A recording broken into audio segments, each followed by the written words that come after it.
ਸਤਿ ਸ਼੍ਰੀ ਅਕਾਲ ਜੀ। ਸਾਰਿਆਂ ਦਾ ਸਵਾਗਤ ਆ ਸਾਡੇ YouTube ਚੈਨਲ ਵਿਚਾਰਾਂ ਦਾ ਵਿਹੜਾ ਦੇ ਵਿੱਚ। ਅਸੀਂ ਆਪਣਾ ਫਸਟ ਐਪੀਸੋਡ ਲੈ ਕੇ ਆ ਰਹੇ ਹਾਂ ਮਨਦੀਪ ਕੌਰ ਟਾਂਗਰਾ ਜੀ ਦੇ ਨਾਲ, ਜਿਹੜੇ ਅੰਮ੍ਰਿਤਸਰ ਤੋਂ ਬਿਲੋਂਗ ਕਰਦੇ ਨੇ। ਇੰਟਰੋਡਕਸ਼ਨ ਕਰਾਂਗੇ ਇਹਨਾਂ ਦੇ ਨਾਲ, ਇੰਟਰੋਡਿਊਸ ਕਰਵਾਵਾਂਗੇ ਇਹਨਾਂ ਨੂੰ, ਇਹਨਾਂ ਦੀ ਲਾਈਫ ਨੂੰ, ਕਿਵੇਂ ਇਹਨਾਂ ਨੇ ਸਟਰਗਲ ਕੀਤੀ, ਆਪਣੀ ਜ਼ਿੰਦਗੀ 'ਚ ਅੱਗੇ ਵਧੇ। ਪੂਰਾ ਡੀਪਲੀ ਐਨਾਲਾਈਜ਼ ਕਰਾਂਗੇ ਇਹਨਾਂ ਦੀ ਜ਼ਿੰਦਗੀ ਨੂੰ, ਪੋਜ਼ਿਟਿਵ ਆਊਟਪੁੱਟਸ ਕੱਢਾਂਗੇ ਇਹਨਾਂ ਦੀ ਜ਼ਿੰਦਗੀ 'ਚੋਂ, ਤਾਂ ਕਿ ਅਸੀਂ ਸੇਧ ਲੈ ਸਕੀਏ, ਸਿੱਖ ਸਕੀਏ ਕੁਛ ਤੇ ਆਪਣੀ ਲਾਈਫ ਤੇ ਅਪਲਾਈ ਕਰ ਸਕੀਏ। ਮਨਦੀਪ ਕੌਰ ਜੀ, ਤੁਹਾਡਾ ਬਹੁਤ-ਬਹੁਤ ਸਵਾਗਤ ਹੈ ਸਾਡੇ ਚੈਨਲ ਦੇ ਫਸਟ ਐਪੀਸੋਡ ਦੇ ਵਿੱਚ। ਥੈਂਕ ਯੂ ਸੋ ਮਚ ਜੀ। ਸਤਿ ਸ਼੍ਰੀ ਅਕਾਲ ਸਾਰਿਆਂ ਨੂੰ। ਹਾਂਜੀ, ਪਹਿਲਾਂ ਇੱਕ ਗੱਲ ਮੈਂ ਮਨਦੀਪ ਕੌਰ ਜੀ ਦੇ ਬਾਰੇ ਕਹਿਣੀ ਚਾਹੁੰਦੀ ਹਾਂ ਇੱਥੇ, ਕਿ ਇਹ ਮਤਲਬ ਬਹੁਤ ਵੱਡਾ ਇਹਨਾਂ ਦਾ ਕੰਮ ਚੱਲ ਰਿਹਾ। ਫੇਸਬੁੱਕ ਤੇ 9 ਲੱਖ ਇਹਨਾਂ ਦੇ ਫੋਲੋਅਰਸ ਹੋ ਚੁੱਕੇ ਨੇ, ਤੇ ਉਸ ਦੇ ਬਾਵਜੂਦ ਵੀ ਮੈਂ ਇਹਨਾਂ ਨੂੰ ਸਿਰਫ ਇੱਕ ਮੈਸੇਜ ਕੀਤਾ। ਮੈਂ ਸਿਰਫ ਇਹਨਾਂ ਨੂੰ ਫੇਸਬੁੱਕ ਦੇ ਥਰੂ ਹੀ ਜਾਣਦੀ ਸੀ। ਮੈਂ ਇਹਨਾਂ ਨੂੰ ਮੈਸੇਜ ਕੀਤਾ ਕਿ ਦੀਦੀ ਐਵੇਂ ਕਰਕੇ ਆਪਾਂ ਇੱਕ ਚੈਨਲ ਚਲਾਉਣਾ ਤੇ ਤੁਹਾਨੂੰ ਮੈਂ ਫਸਟ ਤੇ ਇੰਟਰੋਡਿਊਸ ਕਰਵਾਉਣਾ, ਫਸਟ ਇੰਟਰਵਿਊ ਲੈਣੀ ਆ। ਇਹਨਾਂ ਨੇ ਬਿਲਕੁਲ ਬਿਨਾਂ ਕੋਈ ਕੁਐਸਚਨ ਪੁੱਟ ਕੀਤੇ ਮੈਨੂੰ ਸਿੱਧਾ ਹਾਂ 'ਚ ਰਿਪਲਾਈ ਕੀਤਾ ਕਿ ਹਾਂਜੀ ਆਪਾਂ ਇਹ ਕਰਾਂਗੇ, ਤੁਸੀਂ ਮੈਨੂੰ ਟਾਈਮ ਦੱਸ ਦਿਓ ਇੰਟਰਵਿਊ ਦਾ। ਤਾਂ ਇੱਕ ਬਹੁਤ ਵੱਡੀ ਗੱਲ ਹੈ ਕਿ ਜਦੋਂ ਅਸੀਂ ਇੰਨੀ ਉੱਪਰ ਤੱਕ ਪਹੁੰਚ ਜਾਂਦੇ ਹਾਂ, ਸਾਨੂੰ ਇੰਨੇ ਲੋਕ ਫੋਲੋ ਕਰ ਰਹੇ ਆ, ਫਿਰ ਵੀ ਅਸੀਂ ਹਰ ਬੰਦੇ ਦੀ ਮੈਸੇਜ ਨੂੰ ਰੀਡ ਕਰ ਰਹੇ ਹਾਂ, ਗੱਲ ਸੁਣ ਰਹੇ ਹਾਂ, ਰਿਸਪੌਂਸ ਦੇ ਰਹੇ ਹਾਂ। ਉਹਦੇ ਲਈ ਮੈਂ ਤੁਹਾਡਾ ਬਹੁਤ-ਬਹੁਤ ਧੰਨਵਾਦ ਕਰਦੀ ਹਾਂ। Thank you so much. Thank you so much. ਤੇ ਮੈਂ ਵਿਸ਼ ਕਰਦੀ ਕਿ ਤੁਹਾਡਾ ਸ਼ੋਅ ਬਹੁਤ ਹਿੱਟ ਜਾਵੇ, ਤੇ ਨਾਮ ਹੀ ਬਹੁਤ ਸੋਹਣਾ ਹੈ, ਵਿਚਾਰਾਂ ਦਾ ਵਿਹੜਾ। ਸੋ ਆਈ ਹੋਪ ਕਿ ਸਾਡੀ ਆਡੀਅנס ਵੀ ਇਹਨੂੰ ਬਹੁਤ ਸਪੋਰਟ ਕਰੇਗੀ। ਹਾਂਜੀ, ਥੈਂਕ ਯੂ। ਤਾਂ ਆਪਾਂ ਸਟਾਰਟ ਕਰਾਂਗੇ ਜੀ।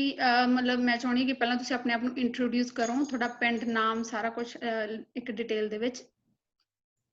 ਮੇਰਾ ਨਾਮ ਮਨਦੀਪ ਕੌਰ ਸਿੱਧੂ ਹੈ ਤੇ ਮੇਰਾ ਪਿੰਡ ਟਾਂਗਰਾ ਹੈ। ਮੇਰੇ ਇਨ-ਲॉज ਮੋਹਾਲੀ 'ਚ ਰਹਿੰਦੇ ਨੇ, ਤੇ ਮੈਂ US ਤੇ ਪੰਜਾਬ ਕੰਬਾਈਨਡ ਦੋਨੋਂ ਜਗ੍ਹਾ ਤੇ ਰਹਿੰਦੀ ਹਾਂ, ਬਿਕੋਜ਼ ਮੇਰੇ ਹਸਬੈਂਡ ਜਿਹੜੇ ਆ ਉਹ US 'ਚ ਜੌਬ ਕਰਦੇ ਨੇ।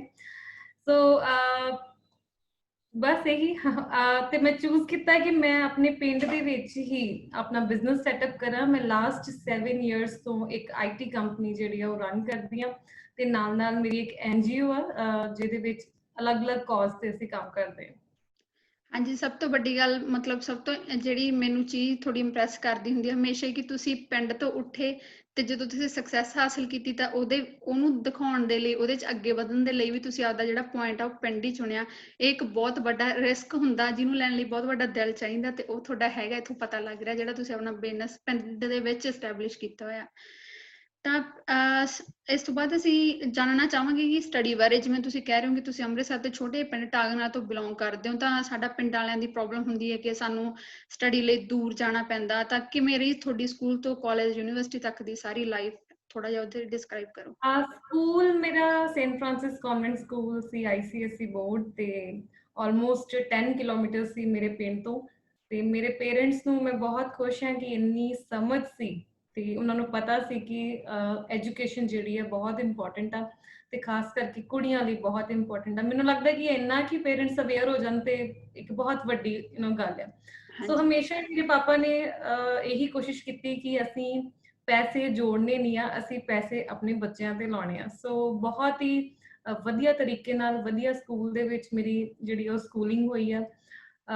ਤੇ ਫਿਰ ਮੈਂ BBA MBA ਜਿਹੜੀ ਆ ਉਹ ਮੈਂ ਜਲੰਧਰ ਤੋਂ ਕੀਤੀ, ਤੇ ਮਾਰਕੀਟਿੰਗ ਦੇ ਵਿੱਚ ਮੈਂ MBA ਕੀਤੀ। ਹਾਲਾਂਕਿ ਉਦੋਂ ਮਾਰਕੀਟਿੰਗ ਜਿਹੜੀ ਅੱਜ ਵੀ ਤੁਸੀਂ ਦੇਖੋ ਤੇ ਮਾਰਕੀਟਿੰਗ ਜਿਹੜੀਆਂ ਜਲਦੀ ਕੁੜੀਆਂ ਲੈਂਦੀਆਂ ਨਹੀਂ ਆ, ਬਟ ਮੈਨੂੰ ਬਹੁਤ ਹਮੇਸ਼ਾ ਹੀ ਇਹ ਰਿਹਾ ਹੈ ਕਿ ਮੈਂ ਕੁਝ ਡਿਫਰੈਂਟ ਕਰਾਂ। ਤੇ ਪੇਰੈਂਟਸ ਦੇ ਬੜੇ ਸਾਦੇ ਜਿਹੇ ਹੋਣ ਕਰਕੇ ਹਮੇਸ਼ਾ ਹੀ ਅੰਦਰੋਂ ਜਜ਼ਬਾ ਰਿਹਾ ਕਿ ਪੜ੍ਹਾਈ ਨਾਲ ਉਹਨਾਂ ਨੂੰ ਖੁਸ਼ ਕਰ ਸਕੀਏ। ਹੋਰ ਤੇ ਆਪਾਂ ਕੁਝ ਕਰ ਨਹੀਂ ਸਕਦੇ ਪੇਰੈਂਟਸ ਲਈ ਜਦੋਂ ਅਸੀਂ ਪੜ੍ਹਦੇ ਹੁੰਦੇ ਹਾਂ। ਸੋ ਇਸੇ ਦੌਰਾਨ ਹੀ ਯੂਨੀਵਰਸਿਟੀ ਦੇ ਵਿੱਚ ਵੀ ਮੈਂ ਆਪਣੀ MBA 'ਚ ਟੌਪ ਕੀਤਾ। ਏਦਾਂ ਬਹੁਤ ਵਧੀਆ ਗੱਲ ਹੈ ਭੈਣੇ, ਤੁਸੀਂ ਇੱਕ ਛੋਟੇ ਜਿਹੇ ਪਿੰਡ 'ਚ ਜਾ ਕੇ ਇੰਨੀ ਵਧੀਆ ਯੂਨੀਵਰਸਿਟੀ ਦੇ ਵਿੱਚ ਪੜ੍ਹੇ ਹੋ, ਹਨਾ, ਉੱਥੇ ਜਾ ਕੇ ਟੌਪਰ ਰਹੇ ਹੋ। ਤੁਹਾਡੇ ਪੇਰੈਂਟਸ ਨੂੰ ਇਹਦੀ ਬਹੁਤ ਖੁਸ਼ੀ ਹੋਈ ਹੋਣੀ ਆ। ਸਾਰੇ ਬੱਚਿਆਂ ਨੂੰ ਹੁੰਦਾ ਕਿ ਅਸੀਂ ਕਿਸੇ ਨਾ ਕਿਸੇ ਹਿਸਾਬ ਨਾਲ ਆਪਣੇ ਪੇਰੈਂਟਸ ਨੂੰ ਖੁਸ਼ ਕਰ ਸਕੀਏ, ਤੇ ਇੱਕ ਸਟੂਡੈਂਟ ਲਈ ਸਭ ਤੋਂ ਵੱਡਾ ਮੌਕਾ ਮੈਨੂੰ ਲੱਗਦਾ ਇਹੀ ਹੁੰਦਾ ਕਿ ਸਟੱਡੀ 'ਚ ਅਸੀਂ ਕੁਛ ਦੇ ਸਕਦੇ ਹੁੰਦੇ ਹਾਂ। ਤਾਂ ਭੈਣੇ, ਮਤਲਬ ਜਦੋਂ ਵੀ ਅਸੀਂ ਪੜ੍ਹਦੇ ਹਾਂ, ਹਨਾ, ਅਸੀਂ ਸਟੱਡੀ ਕਰਦੇ ਹਾਂ, ਪਿੰਡਾਂ 'ਚੋਂ ਅਸੀਂ ਜਾਂਦੇ ਹਾਂ, ਤਾਂ ਜਿਹੜੇ ਸਿਟੀਜ਼ ਦੇ ਬੱਚੇ ਹੁੰਦੇ ਆਪਣੇ ਲੈਵਲ ਦਾ, ਆਪਣੀਆਂ ਜਿਹੜੀਆਂ ਸਹੂਲਤਾਂ, ਫੈਸਿਲਿਟੀਜ਼ ਦਾ, ਸਾਰੇ ਕਾਸੇ ਦਾ ਬੜਾ ਫਰਕ ਹੁੰਦਾ, ਹਨਾ। ਤਾਂ ਕਿਸ ਤਰ੍ਹਾਂ ਦੀਆਂ ਕੋਈ ਪ੍ਰੋਬਲਮਸ ਤੁਹਾਨੂੰ ਆਪਦੀ ਸਟੱਡੀ ਡਿਊਰਿੰਗ ਮਤਲਬ ਤੁਸੀਂ ਫੇਸ ਕੀਤੀਆਂ ਹੋਣ, ਕੋਈ ਵੀ ਤਰ੍ਹਾਂ ਦੀਆਂ ਦਿੱਕਤਾਂ ਜਿਨ੍ਹਾਂ ਨੂੰ ਤੁਸੀਂ ਪਾਸ ਕੀਤਾ? ਪ੍ਰੋਬਲਮਸ ਤੇ ਕਈ ਸੀ, ਬਟ ਜੇ ਮੈਂ ਪੋਜ਼ਿਟਿਵ ਗੱਲ ਦੀ ਪਹਿਲਾਂ ਗੱਲ ਕਰਾਂ ਤੇ ਮੇਰੇ ਪੇਰੈਂਟਸ ਵੱਲੋਂ ਜਿਹੜਾ ਮੋਟੀਵੇਸ਼ਨ ਸੀ ਉਹ ਬਹੁਤ ਜ਼ਿਆਦਾ ਹਾਈ ਸੀ। ਸੋ ਉੱਥੇ ਉਸਨੇ ਕਿਤੇ ਨਾ ਕਿਤੇ ਪ੍ਰੋਬਲਮਸ ਨੂੰ ਜਿਹੜਾ ਬੜਾ ਢੱਕ ਲਿਆ। ਸੋ ਜੇ ਅਸੀਂ ਜਿੱਦਾਂ ਟਰਾਂਸਪੋਰਟੇਸ਼ਨ ਦੀ ਗੱਲ ਕਰੀਏ, ਆਉਣ ਜਾਣ ਦੀ ਗੱਲ ਕਰੀਏ, ਤੇ ਮੇਰੀ ਜਿਹੜੀ ਯੂਨੀਵਰਸਿਟੀ ਸੀ ਆਲਮੋਸਟ 65 ਕਿਲੋਮੀਟਰਸ ਮੇਰੇ ਪਿੰਡ ਤੋਂ। ਸੋ ਮੈਂ 5 ਸਾਲ ਜਿਹੜਾ ਹੈ ਉਹ ਮੈਂ ਅਪ ਡਾਊਨ ਕੀਤਾ ਹੈ, ਤੇ ਆਈ ਐਮ ਵਨ ਅਮੰਗ ਦੋ ਸਟੂਡੈਂਟਸ ਕਿ ਜਿਨ੍ਹਾਂ ਨੇ ਕਦੀ ਛੁੱਟੀ ਨਹੀਂ ਕੀਤੀ, ਕਦੀ ਇੱਕ ਲੈਕਚਰ ਤੱਕ ਨਹੀਂ ਮਿਸ ਕੀਤਾ। So it was very very tough for me, ਕਿਉਂਕਿ ਮੈਂ ਇੱਕ ਛੋਟੇ ਜਿਹੇ ਪਿੰਡ ਚੋਂ ਸੀ ਤੇ ਮੈਨੂੰ ਬਹੁਤ ਹੀ ਕ੍ਰੇਜ਼ ਹੁੰਦਾ ਸੀ ਯੂਨੀਵਰਸਿਟੀ ਜਾਣ ਦਾ, ਕਲਾਸਿਸ ਲਗਾਉਣ ਦਾ, ਇੰਟਰਨੈਟ ਯੂਜ਼ ਕਰਨ ਦਾ, ਲਾਇਬ੍ਰੇਰੀ 'ਚ ਜਾਣ ਦਾ ਤੇ ਲੈਪਟਾਪ ਯੂਜ਼ ਕਰਨ ਦਾ। ਸੋ ਮੈਂ ਇੱਕ ਬਹੁਤ ਹੀ ਕਿਊਰੀਅਸ ਤੇ ਕ੍ਰੇਜ਼ੀ ਸਟੂਡੈਂਟ ਸੀ ਕਿ ਮੈਂ ਨਵੀਆਂ ਨਵੀਆਂ ਚੀਜ਼ਾਂ ਐਕਸਪਲੋਰ ਕਰਾਂ। ਸੋ ਮੈਨੂੰ ਅੱਜ ਵੀ ਯਾਦ ਹੈ ਕਿ ਸਭ ਤੋਂ ਵੱਡਾ ਮੇਰਾ ਹੀ ਬੈਗ ਹੁੰਦਾ ਸੀ। ਇੱਕ ਮੈਂ ਇੰਨੀ ਦੂਰੋਂ ਜਾਂਦੀ ਸੀ, ਉੱਤੋਂ ਮੈਂ ਬੈਗ ਦੇ ਵਿੱਚ ਆਪਣਾ ਬ੍ਰੇਕਫਾਸਟ, ਆਪਣਾ ਲੰਚ, ਆਪਣਾ ਤਿਆਰ ਹੁੰਦਾ ਲਾਓ ਕਿ ਕੰਘੀ ਤੱਕ ਹਰ ਸਮਾਨ, ਕਿਉਂਕਿ ਬਹੁਤ ਦੂਰ ਹੁੰਦਾ ਸੀ। ਰੋਜ਼ ਮੈਨੂੰ 1.5-2 ਘੰਟੇ ਜਾਣ ਨੂੰ ਤੇ 1.5-2 ਘੰਟੇ ਆਉਣ ਨੂੰ ਲੱਗ ਜਾਂਦੇ ਸੀ। ਸੋ ਪਰ ਮੈਂ ਅੰਦਰ ਠਾਣ ਲਿਆ ਸੀ ਕਿ ਨਹੀਂ, ਮੈਂ 100% ਅਟੈਂਡੈਂਸ ਵਾਲਾ ਬੱਚਾ ਬਣਨਾ ਹੈ ਤੇ ਮੈਂ ਆਪਣਾ ਇੱਕ ਇੱਕ ਮਿੰਟ ਨੂੰ ਬਹੁਤ ਵਧੀਆ ਯੂਜ਼ ਕਰਨਾ ਹੈ ਕਿ ਰੱਬ ਨੇ ਮੈਨੂੰ ਮੌਕਾ ਦਿੱਤਾ ਅੱਛੀ ਜਗ੍ਹਾ ਪੜ੍ਹਨ ਦਾ। ਸੋ ਆਉਣ ਜਾਣ ਦੀ ਬੜੀ ਦਿੱਕਤ ਸੀ। ਫਿਰ ਘਰ ਬੜਾ ਆਮ ਪਰਿਵਾਰ ਚੋਂ ਆ ਤੇ ਫੀਸ ਦੀ ਵੀ ਬਹੁਤ ਦਿੱਕਤ ਸੀ। ਹਾਲਾਂਕਿ ਮੇਰੇ ਪੇਰੈਂਟਸ ਨੇ ਕਿਤਾਬਾਂ ਵਜੋਂ, ਪੜ੍ਹਾਈ ਵਜੋਂ ਕੋਈ ਕਦੀ ਕਮੀ ਨਹੀਂ ਆਉਣ ਦਿੱਤੀ, ਪਰ ਫਿਰ ਵੀ ਉਹਨਾਂ ਨੇ ਬਹੁਤ ਹੀ ਜੱਦੋਜਹਿਦ ਕੀਤੀ ਮੇਰੀ ਫੀਸ ਪੇ ਕਰਨ ਲਈ। ਤੇ ਕਈ ਚੀਜ਼ਾਂ ਉਹਨਾਂ ਨੇ ਸੈੱਲ ਕੀਤੀਆਂ। ਉਹਨੂੰ ਕੋਈ ਸਾਡੀ ਲੈਂਡ ਸੀ ਤੇ ਉਹਨੂੰ ਸਸਤੇ 'ਚ ਸੈੱਲ ਕਰਤਾ, ਕਿਉਂਕਿ ਫੀਸ ਬਹੁਤ ਜ਼ਿਆਦਾ ਹੁੰਦੀ ਹੈ ਪ੍ਰਾਈਵੇਟ ਯੂਨੀਵਰਸਿਟੀਜ਼ ਦੀ।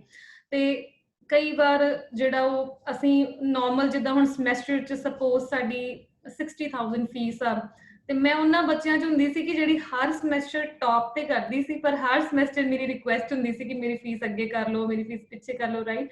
ਸੋ ਕਿਤੇ ਨਾ ਕਿਤੇ ਮੈਨੂੰ ਵੀ ਕਈ ਵਾਰੀ ਲੱਗਦਾ ਹੈ ਕਿ ਮੈਂ ਇੱਕ ਬ੍ਰਾਈਟ ਚਾਈਲਡ ਸੀ, ਫਿਰ ਵੀ ਮੈਨੂੰ ਇੰਨੀ ਸਪੋਰਟ ਵੀ ਨਹੀਂ ਮਿਲੀ ਕਾਲਜ ਤੋਂ ਵੀ ਕਿ ਮੇਰੀ ਫੀਸ ਘੱਟ ਕਰ ਦਿੱਤੀ ਜਾਵੇ ਜਾਂ ਮੇਰੀ ਫੀਸ ਮਾਫ ਕਰ ਦਿੱਤੀ ਜਾਵੇ।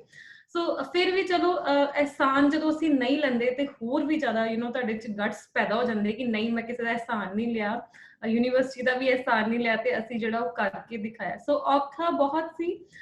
ਜਦੋਂ ਮੇਰੀ ਡਿਗਰੀ ਕੰਪਲੀਟ ਵੀ ਹੋ ਗਈ, ਜਦੋਂ ਮੈਂ ਯੂਨੀਵਰਸਿਟੀ ਟੌਪਰ ਵੀ ਬਣ ਗਈ, ਫਿਰ ਵੀ ਮੈਂ ਆਪਣੀ ਜਿਹੜੀ DMCs ਆ, ਡਿਟੇਲ ਮਾਰਕਸ ਜਿਹੜੀ ਆ ਉਹ ਲੇਟ ਮੈਂ ਲਈ ਯੂਨੀਵਰਸਿਟੀ ਤੋਂ, ਬਿਕੋਜ਼ ਉਦੋਂ ਵੀ ਮੇਰੀ ਫੀਸ ਹਜੇ ਕੰਪਲੀਟ ਕਰਨ ਵਾਲੀ ਸੀ। ਬਟ ਫਿਰ ਵੀ ਘਰਦਿਆਂ ਨੇ ਬਹੁਤ ਮਿਹਨਤ ਕੀਤੀ ਆ, ਪਾਈ ਜੋੜ ਕੇ ਮੈਨੂੰ ਪੜ੍ਹਾਇਆ ਹੈ।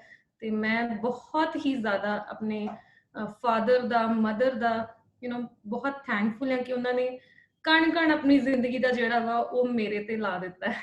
ਸੋ ਉਹਨਾਂ ਦੀ ਸਾਰੀ ਜਾਇਦਾਦ, ਹਰ ਖੁਸ਼ੀ ਜਿਹੜੀ ਆ, ਹਰ ਇਨਵੈਸਟਮੈਂਟ ਜਿਹੜੀ ਆ, ਉਹ ਮੈਂ ਖੋਦੀ ਆ। ਤੇ ਅੱਜ ਵੀ ਅਸੀਂ ਉੱਥੇ ਹੀ ਰਹਿੰਦੇ ਆ, ਉਸੇ ਘਰ ਦੇ ਵਿੱਚ ਰਹਿੰਦੇ ਆ, ਕਿਉਂਕਿ US ਆ ਮੇਰਾ ਘਰ। ਸੋ ਜਾਂ ਮੋਹਾਲੀ ਮੇਰੇ ਇਨ-ਲॉज ਦਾ ਘਰ ਉੱਥੇ ਵੀ ਆ, ਬਟ ਮੇਜਰ ਫੈਮਿਲੀ ਜਿਹੜੀ ਆ ਉਹ US ਹੀ ਰਹਿੰਦੀ ਆ। ਸੋ ਇੱਥੇ ਮੈਂ ਆਪਣੇ ਪਿੰਡ ਨੂੰ ਹੋਰ ਬੈਟਰ ਕਰਨ ਲਈ ਜਾਂ ਉਹਦਾ ਨਾਮ ਕਰਨ ਲਈ ਆਪਾਂ ਕਹਿ ਸਕਦੇ ਕਿ ਮੈਂ ਆਪਣੇ ਪਿੰਡ 'ਚ ਸਾਰਾ ਸੈਟਅਪ ਕੀਤਾ ਹੈ। ਅੱਜ ਵੀ ਇੱਕ ਸਿੰਪਲ ਪੁਰਾਣੇ ਘਰ 'ਚ ਹੀ ਰਹਿੰਦੇ, ਜਿੱਥੇ ਮੈਂ ਆਪਣਾ ਪੂਰਾ ਬਚਪਨ ਜਿਹੜਾ ਉਹ ਗੁਜ਼ਾਰਿਆ ਹੈ। ਸੋ ਬਹੁਤ ਹੀ ਵਧੀਆ ਸੰਘਰਸ਼ ਰਿਹਾ ਹੈ, ਪਰ ਅੱਜ ਉਹਦੀ ਬਹੁਤ ਜ਼ਿਆਦਾ ਖੁਸ਼ੀ ਆ ਕਿ ਕਿਤੇ ਨਾ ਕਿਤੇ ਸਟੂਡੈਂਟਸ, ਜਿਵੇਂ ਕਿ ਉਹਨਾਂ ਕੋਲ ਮੋਬਾਈਲ ਹੋ ਗਏ ਜਾਂ ਕਾਰਾਂ ਹੋ ਗਈਆਂ ਜਾਂ ਫਨਸ ਬੰਨੇ ਕੱਪੜੇ ਹੋ ਗਏ, ਜਾਂ ਲੋਕੀ ਕਹਿੰਦੇ ਕਿ ਤੁਸੀਂ ਸਟੂਡੈਂਟ ਲਾਈਫ ਇੰਜੋਏ ਨਹੀਂ ਕੀਤੀ, ਬਟ ਸ਼ਾਇਦ ਮੈਂ ਨਾ ਇੰਜੋਏ ਕਰਕੇ ਅੱਜ ਬਹੁਤ ਇੰਜੋਏ ਕਰ ਰਹੀ ਹਾਂ। ਹਾਂਜੀ, ਇਹ ਬਹੁਤ ਵੱਡੀ ਗੱਲ ਹੈ ਭੈਣੇ, ਹਨਾ। ਤੁਸੀਂ ਇੰਨੀਆਂ ਮਤਲਬ ਪ੍ਰੋਬਲਮਸ ਚੋਂ ਨਿਕਲੇ, ਫੀਸ ਦੀ ਵੀ ਕਦੇ ਦਿੱਕਤ ਆ ਜਾਂਦੀ ਸੀ, ਇੰਨੀ ਦੂਰ ਟਰੈਵਲ ਕਰਕੇ ਜਾਣਾ, ਫਿਰ ਵੀ ਤੁਸੀਂ ਉਹ ਸਾਰੇ ਸਟੂਡੈਂਟਸ ਜਿਨ੍ਹਾਂ ਕੋਲ ਕਾਰਾਂ ਸੀਗੀਆਂ ਜਾਂ ਜਿਨ੍ਹਾਂ ਕੋਲ ਸਾਰੀਆਂ ਫੈਸਿਲਿਟੀਜ਼ ਸੀ, ਤੁਸੀਂ ਉਹਨਾਂ ਨੂੰ ਕੱਟ ਕੇ ਤੇ ਸਾਰਿਆਂ ਤੋਂ ਅੱਗੇ ਨਿਕਲੇ। ਇਹ ਇੱਕ ਬਹੁਤ ਵੱਡੀ ਇੰਸਪੀਰੇਸ਼ਨ ਆ, ਹਨਾ, ਸਾਡੇ ਸਾਰਿਆਂ ਲਈ। ਸਭ ਤੋਂ ਵਧੀਆ ਗੱਲ ਇੱਕ ਮੈਨੂੰ ਹੋਰ ਲੱਗੀ, ਤੁਸੀਂ ਕਿਹਾ ਕਿ ਅਸੀਂ ਉਹੀ ਪੁਰਾਣੇ ਘਰ ਦੇ ਵਿੱਚ ਰਹਿੰਦੇ ਹਾਂ। ਤੁਸੀਂ ਸਿੰਪਲਿਸਿਟੀ ਨੂੰ ਅਡੋਪਟ ਕੀਤਾ ਹੋਇਆ, ਤੁਸੀਂ ਆਪਣਾ ਜਿਹੜਾ ਪੂਰਾ ਆਪਣਾ ਪਾ ਰਹੇ ਹੋ ਆਪਦਾ ਯੋਗਦਾਨ, ਹਨਾ, ਆਪਣੇ ਬਿਜ਼ਨਸ ਨੂੰ ਜਾਂ ਆਪਣੀ ਲਾਈਫ ਦੇ ਵਿੱਚ ਕੁਛ ਕਰਨ ਲਈ ਉਧਰ ਪਾ ਰਹੇ ਹੋ, ਕਿ ਤਾਂ ਕਿ ਤੁਹਾਡੇ ਪੇਰੈਂਟਸ ਦਾ ਨਾਮ ਪੂਰੀ ਦੁਨੀਆ 'ਚ ਜਾ ਸਕੇ। ਤੇ ਬਹੁਤ ਮੈਨੂੰ ਇਹ ਗੱਲ ਵਧੀਆ ਲੱਗੀ। ਤਾਂ ਭੈਣੇ ਇੱਕ ਗੱਲ ਹੋਰ ਦੱਸੋ ਕਿ ਜਿਹੜੀਆਂ ਤੁਹਾਡੀਆਂ ਲਾਈਫ ਦੀਆਂ ਅਚੀਵਮੈਂਟਸ ਨੇ, ਇਹਨਾਂ ਦਾ ਕ੍ਰੈਡਿਟ ਜਿਵੇਂ ਤੁਸੀਂ ਕਿਹਾ ਕਿ ਤੁਸੀਂ ਆਪਣੀ ਫੈਮਿਲੀ ਨੂੰ ਦੇ ਰਹੇ ਹੋ, ਹਨਾ, ਕਿ ਤੁਹਾਡੇ ਪਾਪਾ ਮੰਮੀ ਸਾਰਿਆਂ ਨੇ ਬਹੁਤ ਜ਼ਿਆਦਾ ਸਪੋਰਟ ਕੀਤਾ, ਤਾਂ ਤੁਹਾਡਾ ਕੀ ਸੁਪਨਾ ਕਿ ਤੁਸੀਂ ਆਪਣੀ ਮਤਲਬ ਜਿਨ੍ਹਾਂ ਨੇ ਤੁਹਾਨੂੰ ਇੱਥੋਂ ਤੱਕ ਪਹੁੰਚਾਇਆ, ਉਹਨਾਂ ਲਈ ਤੁਸੀਂ ਲਾਈਫ 'ਚ ਕੀ ਕਰਨਾ ਚਾਹੁੰਦੇ ਹੋ, ਕੀ ਕੁਝ ਵੱਖਰਾ ਕਰਨਾ ਚਾਹੁੰਦੇ ਹੋ? ਸੋ ਬਹੁਤ ਸਾਰੇ ਮੇਰਾ ਇਹ ਮੰਨਣਾ ਕਿ ਤੁਸੀਂ ਬਿਨਾਂ ਹੈਲਪ ਤੋਂ ਰਾਈਜ਼ ਨਹੀਂ ਕਰ ਸਕਦੇ। ਸੋ ਹਮੇਸ਼ਾ ਲੋਕ ਕਹਿੰਦੇ ਕਿ ਮੈਂ ਇਕੱਲਾ ਹੀ ਸਾਰਾ ਕੁਝ ਕਰ ਲਵਾਂਗਾ, ਰਾਈਟ। ਸੋ ਇੱਕ ਕਹਿ ਲਓ ਕਿ ਜਦੋਂ ਅਸੀਂ ਕਿਸੇ ਮੁਕਾਮ ਤੇ ਪਹੁੰਚਦੇ ਆ ਜਾਂ ਕੋਈ ਵੀ ਪਰਸਨੈਲਿਟੀ ਆ ਜਾਂ ਤੁਸੀਂ ਕੁਝ ਵੀ ਲਾਈਫ 'ਚ ਅਚੀਵ ਕੀਤਾ ਹੈ, ਉਹਦੇ ਵਿੱਚ ਬਹੁਤ ਸਾਰੇ ਜਾਣਿਆਂ ਦਾ ਹੱਥ ਹੁੰਦਾ ਹੈ। ਅੱਜ ਵੀ ਜੇ ਮੈਂ ਆਪਣੇ ਆਪ ਨੂੰ ਮੰਨਦੀ ਤੇ ਮੈਂ ਇਹ ਮੰਨਦੀ, ਜਿਵੇਂ ਤੁਸੀਂ ਕਿਹਾ ਕਿ ਮੈਨੂੰ 9 ਲੱਖ ਲੋਕੀ ਫੋਲੋ ਕਰਦੇ ਨੇ ਜਾਂ ਮੇਰੀ ਟੀਮ ਆ ਅਰਾਊਂਡ 50 ਦੀ ਮੇਰੀ ਟੀਮ ਆ, ਸੋ ਮੇਰੇ ਫਰੈਂਡਸ ਆ, ਮੇਰੇ ਮੰਮੀ ਪਾਪਾ ਨੇ, ਮੇਰੀ ਫੈਮਿਲੀ ਹੈ, ਸੋ ਮੈਂ ਸਾਰਿਆਂ ਦਾ ਇੱਕ ਸੁਮੇਲ ਆ, ਸਭ ਦਾ ਕੰਬਾਈਨਡ ਕੰਬੀਨੇਸ਼ਨ ਆ ਇੱਕ ਸਾਰਿਆਂ ਦਾ। ਸੋ ਮੈਂ ਪਰਸਨਲੀ ਇਹ ਫੀਲ ਕਰਦੀ ਹਾਂ। ਬਹੁਤ ਸਾਰੇ ਲੋਕ ਨੇ ਜਿਹੜੇ ਕਿ ਮੇਰੀ ਲਾਈਫ 'ਚ ਵੀ ਆਏ ਕਈ ਵਾਰੀ, ਇੱਕ ਬਹੁਤ ਹੀ ਅੱਛੀ ਫੈਮਿਲੀ ਆ, ਉਹ ਜੰਡਿਆਲੇ ਰਹਿੰਦੇ ਸਾਡੇ ਲਾਗੇ। ਸੋ ਕਈ ਵਾਰੀ ਲੋੜ ਪੈ ਜਾਂਦੀ ਸੀ ਤੇ ਕਿਸੇ ਦੀ ਹੈਲਪ ਵੀ ਲਈ ਆਪਣੀ ਫੀਸ ਕਵਰ ਕਰਨ ਲਈ। ਤੇ ਅੱਜ ਮੈਨੂੰ ਖੁਸ਼ੀ ਹੁੰਦੀ ਕਿ ਮੈਂ ਇਸ ਕਾਬਿਲ ਹਾਂ ਕਿ ਮੈਂ ਕਈਆਂ ਦੀ ਹੈਲਪ ਜਿਹੜੀ ਉਹ ਕਰ ਸਕਦੀ ਹਾਂ। ਸੋ ਬਹੁਤ ਸਾਰੇ ਲੋਕ ਨੇ, ਕਈ ਵਾਰੀ ਟੀਚਰ ਇਦਾਂ ਦੇ ਹੁੰਦੇ ਨੇ ਕਿ ਜਿਹੜੇ ਤੁਹਾਨੂੰ ਰਾਈਟ ਜਿਹੜਾ ਉਹ ਗਾਈਡ ਕਰ ਦਿੰਦੇ ਨੇ। ਕਈ ਵਾਰੀ ਬੁੱਕਸ ਇਦਾਂ ਦੀਆਂ ਹੁੰਦੀਆਂ ਨੇ, ਤੁਸੀਂ ਉਹਦੇ ਤੋਂ ਇੰਨੇ ਇੰਸਪਾਇਰ ਹੋ ਜਾਂਦੇ ਹੋ। ਸੋ ਮੈਂ ਇਹ ਨਹੀਂ ਕਹਾਂਗੀ ਕਿ ਸਿਰਫ ਮੇਰੀ ਫੈਮਿਲੀ ਦਾ ਰੋਲ ਆ ਅੱਜ ਦੇ ਦਿਨ ਜੇ ਲਾਇਆ ਜਾਵੇ, ਤੇ ਮੇਰੇ ਹਸਬੈਂਡ ਨੂੰ ਵੀ ਪੂਰਾ ਜਨੂਨ ਆ ਕਿ ਮਨਦੀਪ ਜੋ ਵੀ ਚਾਹੁੰਦੀ ਆ ਉਹ ਕਰ ਸਕੇ। ਭਾਵੇਂ ਇਨ-ਲॉज ਨੇ, ਮੇਰੇ ਪਾਪਾ ਨੇ, ਭਾਵੇਂ ਇਨ-ਲॉज ਵੱਲੋਂ ਮੇਰੇ ਮੰਮਾ ਨੇ।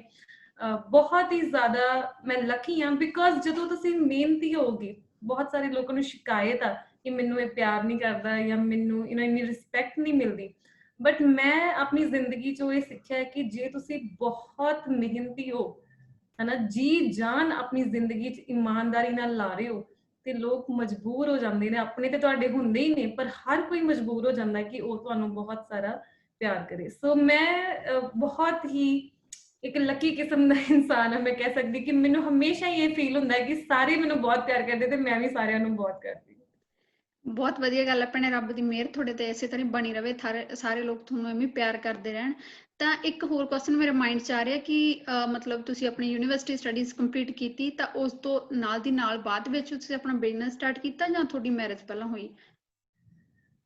ਪਹਿਲਾਂ ਮੈਂ ਜੌਬ ਕੀਤੀ, ਓਕੇ। ਅਰਾਊਂਡ 2.5 ਇਅਰਸ ਮੈਂ ਜੌਬ ਕੀਤੀ। ਤੇ ਮੇਰਾ ਜਿਹੜਾ ਲਾਸਟ ਸਮੈਸਟਰ ਸੀ 5 ਇਅਰਸ ਸਟੱਡੀ ਦਾ, ਉਹ ਇੱਕ ਟ੍ਰੇਨਿੰਗ ਸੀ, ਤੇ ਟ੍ਰੇਨਿੰਗ ਦੇ ਦੌਰਾਨ ਹੀ ਮੇਰੀ ਜੌਬ ਲੱਗ ਗਈ। ਤੇ ਬਹੁਤ ਸਾਰੇ ਬੱਚਿਆਂ ਨੂੰ ਇਹ ਲੱਗਦਾ ਹੈ, ਅੱਜ ਵੀ ਯੂਨੀਵਰਸਿਟੀਜ਼ ਦੇ ਬੱਚਿਆਂ ਨੂੰ, ਕਾਲਜਸ ਦੇ ਬੱਚਿਆਂ ਨੂੰ ਪਲੇਸਮੈਂਟ ਸੈੱਲ ਤੇ ਡਿਪੈਂਡ ਹੁੰਦੇ ਨੇ।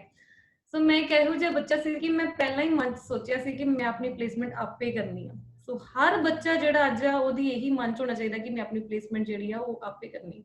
ਸੋ ਮੈਂ ਵੀ ਮਨ 'ਚ ਇਹੀ ਸੋਚਿਆ ਸੀ ਕਿ ਮੈਂ ਆਪਣੀ ਪਲੇਸਮੈਂਟ ਖੁਦ ਕਰਨੀ ਆ। So I was able to do that. First ਮੈਂ ਆਪਣੀ ਜੌਬ ਕੀਤੀ, ਤੇ ਜਦੋਂ ਮੇਰੀ ਸੈਕਿੰਡ ਜੌਬ ਸੀ, ਮੇਰੀ ਇੱਕ ਬੜੀ ਅੱਛੀ ਯਾਦਗਾਰ ਹੈ ਉਹਦੀ ਵੀ, ਕਿ ਮੈਂ ਮਾਲ ਦੇ ਵਿੱਚ ਜੌਬ ਕਰਦੀ ਸੀ ਤੇ ਮੈਂ ਬੜੀ ਪ੍ਰੈਫਰਡ ਮੈਨੇਜਰ ਹੁੰਦੀ ਸੀ। ਸਾਰਿਆਂ ਨੂੰ ਪਤਾ ਸੀ ਕਿ ਇਹ ਸੇਲਸ ਬਹੁਤ ਅੱਛੀ ਕਰਦੀ ਆ ਇਹ ਗਰਲ। ਤੇ ਇੱਕ ਨਿਊ ਬ੍ਰਾਂਡ ਆਇਆ ਸਾਡੇ ਮਾਲ ਦੇ ਵਿੱਚ, ਤੇ ਉਹਨਾਂ ਨੇ ਮੈਨੂੰ ਪੁੱਛਿਆ ਕਿ ਤੁਹਾਨੂੰ ਕਿੰਨੀ ਸੈਲਰੀ ਚਾਹੀਦੀ ਆ, ਤੇ ਮੈਂ ਉਹਨਾਂ ਨੂੰ ਡਬਲ ਕਹਿਤੀ, ਜਿੰਨੀ ਮੈਨੂੰ ਮਿਲ ਰਹੀ ਸੀ ਉਸ ਤੋਂ ਬਿਲਕੁਲ ਡਬਲ। ਤੇ ਉਹਨਾਂ ਨੇ ਮੈਨੂੰ ਉਨਾ ਹੀ ਪੈਕੇਜ ਦੇਤਾ। ਸੋ I was one among those ਕਿ ਅੱਜ ਤੋਂ 10 ਸਾਲ ਪਹਿਲਾਂ 2010 ਚ ਮੈਂ 10-11 ਚ ਆਪਣੀ ਜੌਬ ਸਟਾਰਟ ਕੀਤੀ ਸੀ, ਤੇ ਆਈ ਵਾਜ਼ ਅਰਨਿੰਗ 50,000 ਆਪਣੇ ਘਰੋਂ ਹੀ, ਇੱਥੇ ਕੋਲ ਹੀ ਜਾ ਕੇ, ਕਿ ਇੰਨਾ ਮੈਂ ਆਪਣੇ ਆਪ ਨੂੰ ਬ੍ਰਸ਼ ਅਪ ਕਰ ਲਿਆ, ਇੰਨਾ ਮੈਂ ਆਪਣੇ ਆਪ ਨੂੰ ਵਧੀਆ ਕਰ ਲਿਆ। ਸੋ ਇਸੇ ਦੌਰਾਨ ਹੀ ਮੈਨੂੰ ਇਹ ਰੀਅਲਾਈਜ਼ ਹੋਇਆ ਕਿ ਮੇਰੇ 'ਚ ਬਹੁਤ ਜ਼ਿਆਦਾ ਸ਼ਮਤਾ ਹੈ ਤੇ ਮੈਂ ਇਸ ਤੋਂ ਵੱਧ ਕਰਕੇ ਦਿਖਾ ਸਕਦੀ ਹਾਂ। ਕੋਈ ਇੱਕ ਇਹੋ ਜਿਹਾ ਬ੍ਰਾਂਡ ਜਿਹਨੇ ਮੈਨੂੰ ਪੰਜਾਬ, ਹਿਮਾਚਲ, ਹਰਿਆਣਾ, ਚੰਡੀਗੜ੍ਹ ਦਾ ਮਾਰਕੀਟਿੰਗ ਮੈਨੇਜਰ ਬਣਾਇਆ ਹੈ। ਮੈਂ 3-3, 4-4 ਸਟੇਟਸ ਦੇਖ ਰਹੀ ਹਾਂ, ਮੇਰੇ ਨਾਲ ਇੰਨੇ ਅੱਗੇ ਮੇਰਾ ਸਟਾਫ ਕੰਮ ਕਰ ਰਿਹਾ, ਤੇ ਮੈਂ ਖੁਦ ਕਿਉਂ ਨਹੀਂ ਕਰ ਸਕਦੀ? ਸੋ ਕਿਤੇ ਨਾ ਕਿਤੇ ਫਾਈਨੈਂਸ਼ੀਅਲ ਮੈਂ ਇੰਨੀ ਸਟਰੋਂਗ ਨਹੀਂ ਸੀ, ਪਰ ਜਿਵੇਂ ਮੈਂ ਆਪਣੇ ਹਸਬੈਂਡ ਨੂੰ ਮਿਲੀ ਤੇ ਅਸੀਂ ਦੋਨੋਂ ਮਿਲ ਕੇ, ਕਿਉਂਕਿ ਮੇਰੇ ਹਸਬੈਂਡ ਟੈਕਨੀਕਲ ਬੈਕਗਰਾਉਂਡ ਦੇ ਸੀ, ਫਿਰ ਏਦਾਂ ਜਿੱਦਾਂ ਹੀ ਮੇਰੀ ਇੰਗੇਜਮੈਂਟ ਹੋਈ, ਫਿਰ ਹੌਲੀ ਹੌਲੀ ਮੇਰੇ ਹਸਬੈਂਡ ਦਾ ਵੀ ਥੋੜਾ ਆਈਡੀਆ ਸੀ, ਮੇਰਾ ਵੀ ਸੀ। ਸੋ ਉੱਥੋਂ ਅਸੀਂ ਇੱਕ ਬਿਜ਼ਨਸ ਐਂਗਲ ਜਿਹੜਾ ਉਹ ਹੌਲੀ ਹੌਲੀ ਸ਼ੁਰੂਆਤ ਹੋ ਗਈ, ਤੇ ਬਸ ਏਦਾਂ ਹੀ ਸ਼ੁਰੂ ਹੋ ਗਿਆ ਬਿਜ਼ਨਸ। ਸੋ ਕਿਤੇ ਨਾ ਕਿਤੇ ਮੈਂ ਰੀਅਲਾਈਜ਼ ਕੀਤਾ ਕਿ ਜਿੰਨਾ ਮੈਂ ਕਰ ਸਕਦੀ ਆਪਣੀ ਲਾਈਫ 'ਚ, ਉਨਾ ਮੈਂ ਦੇ ਨਹੀਂ ਪਾ ਰਹੀ, ਬਿਕੋਜ਼ ਤੁਹਾਡੇ ਕੋਲ ਅਥਾਰਟੀ ਨਹੀਂ ਹੁੰਦੀ ਜਦੋਂ ਤੁਸੀਂ ਕਿਸੇ ਲਈ ਕੰਮ ਕਰਦੇ ਹੋ। ਸੋ ਬਹੁਤ ਹੀ ਮੈਨੂੰ ਵਧੀਆ ਆਪਣਾ ਡਿਸੀਜਨ ਲੱਗਾ ਕਿ ਮੈਂ ਖੁਦ ਦਾ ਬਿਜ਼ਨਸ ਕਰਨ ਨੂੰ ਚੁਣਿਆ।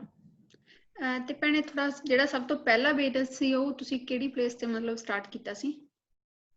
ਸਭ ਤੋਂ ਪਹਿਲਾਂ ਬਿਜ਼ਨਸ ਤੁਸੀਂ ਕਿੱਥੇ ਸੈਟਅਪ ਕੀਤਾ ਸੀ ਆਪਣਾ? ਸੋ ਮੈਂ ਜਿਵੇਂ ਕਿ ਜਦੋਂ ਆਪਣੀ ਮੈਰਿਜ ਤੋਂ ਬਾਅਦ ਮੈਂ ਮੋਹਾਲੀ ਚਲ ਗਈ ਸੀ, ਬਟ ਈਵਨ ਬਿਫੋਰ ਮੈਰਿਜ ਹੀ ਮੈਂ ਆਪਣਾ ਜਿਹੜਾ ਬਿਜ਼ਨਸ ਸ਼ੁਰੂ ਕਰ ਲਿਆ ਸੀ। ਮੈਨੂੰ ਬਹੁਤ ਸਾਰੇ ਜਾਣਿਆਂ ਨੂੰ ਲੱਗਦਾ ਹੈ ਕਿ ਮੈਂ ਸ਼ਾਇਦ ਆਪਣੇ ਲੌਸ ਤੋਂ ਮੋਹਾਲੀ ਤੋਂ ਸ਼ੁਰੂ ਕੀਤਾ ਹੋਏਗਾ, ਫਿਰ ਮੈਂ ਟਾਂਗਰੇ ਆ ਗਈ ਰਾਈਟ ਆਪਣੇ ਹਾਂਜੀ ਇੱਥੇ। ਬਟ ਨਹੀਂ, ਈਵਨ ਬਿਫੋਰ ਮੈਰਿਜ ਮੈਨੂੰ ਯਾਦ ਹੈ ਕਿ ਮੈਂ 1500 ਰੁਪਏ ਤੇ ਇੱਕ ਦੁਕਾਨ ਨੂੰ ਰੈਂਟ ਤੇ ਲਿਆ ਸੀ, ਛੋਟੀ ਜਿਹੀ ਦੁਕਾਨ। ਅੱਜ ਵੀ ਉਹ ਮੇਰੇ ਘਰ ਦੇ ਬਿਲਕੁਲ ਸਾਹਮਣੇ ਆ।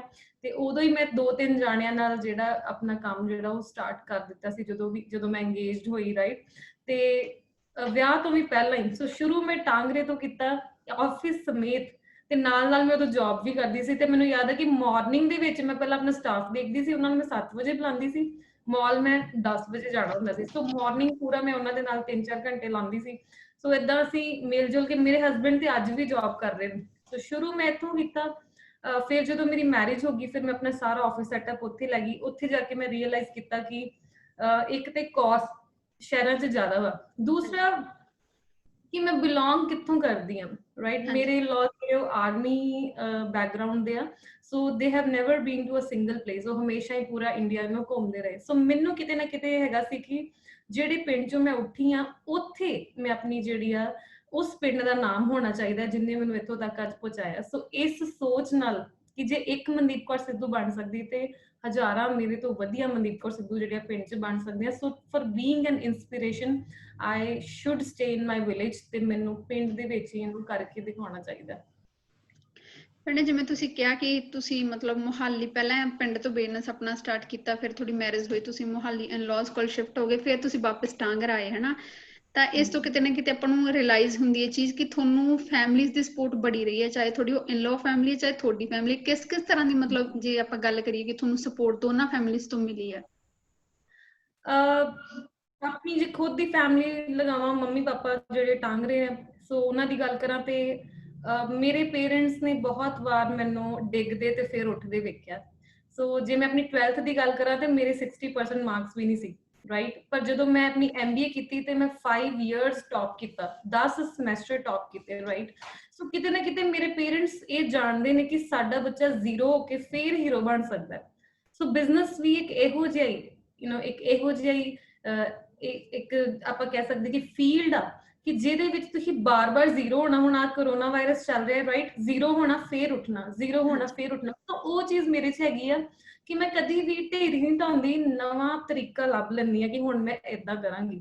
ਸੋ ਮੇਰੇ ਪੇਰੈਂਟਸ ਵੀ ਭਾਵੇਂ ਛੋਟਾ ਬਿਜ਼ਨਸ ਕਰਦੇ ਨੇ ਹਨਾ, ਉਹ ਪਰ ਆਪਣਾ ਕੰਮ ਕਰਦੇ ਨੇ। ਸੋ ਉਹਨਾਂ ਦਾ ਬਿਜ਼ਨਸ ਐਂਗਲ ਜਿਹੜਾ ਹੈਗਾ। ਸੋ ਮੰਮੀ ਮੇਰੇ ਬਹੁਤ ਮੇਰੇ ਕੰਪਨੀ 'ਚ ਮੈਨੂੰ ਹੈਲਪ ਕਰਦੇ ਨੇ, ਪੂਰਾ ਮੇਰੀ ਕੰਪਨੀ ਮੇਰੇ ਨਾਲ ਸੰਭਾਲਦੇ ਨੇ। ਤੇ ਕਿਤੇ ਨਾ ਕਿਤੇ ਕਿ ਜਿਨ੍ਹਾਂ ਕੋਲ ਤੁਸੀਂ ਜਿਹੜੇ ਤੁਹਾਡੇ ਪੇਰੈਂਟਸ ਨੇ ਜਿਨ੍ਹਾਂ ਨੇ ਸ਼ੁਰੂ ਤੋਂ ਤੁਹਾਨੂੰ ਪਾਲਿਆ, ਸੋ ਮੇਰੇ ਵਰਗੇ ਬੱਚੇ ਨੂੰ ਇਮੋਸ਼ਨਲ ਸਪੋਰਟ ਬਹੁਤ ਚਾਹੀਦੀ ਹੁੰਦੀ ਹੈ। ਸੋ ਜਿਹੜੇ ਪੇਰੈਂਟਸ ਨੇ ਤੁਹਾਨੂੰ 25-30 ਸਾਲ ਜਿਹੜਾ ਪਾਲਿਆ, ਤੁਹਾਡਾ ਹਰ ਰਗ ਰਗ ਜਾਣਦੇ ਨੇ। ਸੋ ਬਹੁਤ ਵਾਰ ਅਸੀਂ ਲੋ ਹੋ ਜਾਂਦੇ ਆ ਤੇ ਅਸੀਂ ਆਪਣੇ ਮੰਮਾ ਨਾਲ ਗੱਲ ਕਰ ਲੈਂਦੇ ਜਾਂ ਉਹਨਾਂ ਨਾਲ ਸ਼ੇਅਰ ਕਰ ਲੈਂਦੇ ਤੇ ਬੜੀ ਹੈਲਪ ਹੋ ਜਾਂਦੀ। ਸੋ ਕਿਤੇ ਨਾ ਕਿਤੇ ਇਹ ਵੀ ਬੜਾ ਇੰਪੋਰਟੈਂਟ ਫੈਕਟਰ ਹੈ ਕਿ ਇੱਥੋਂ ਤੱਕ ਪਹੁੰਚਣ ਲਈ ਫੈਮਿਲੀ ਸਪੋਰਟ ਬੜੀ ਸਟਰੋਂਗ ਚਾਹੀਦੀ।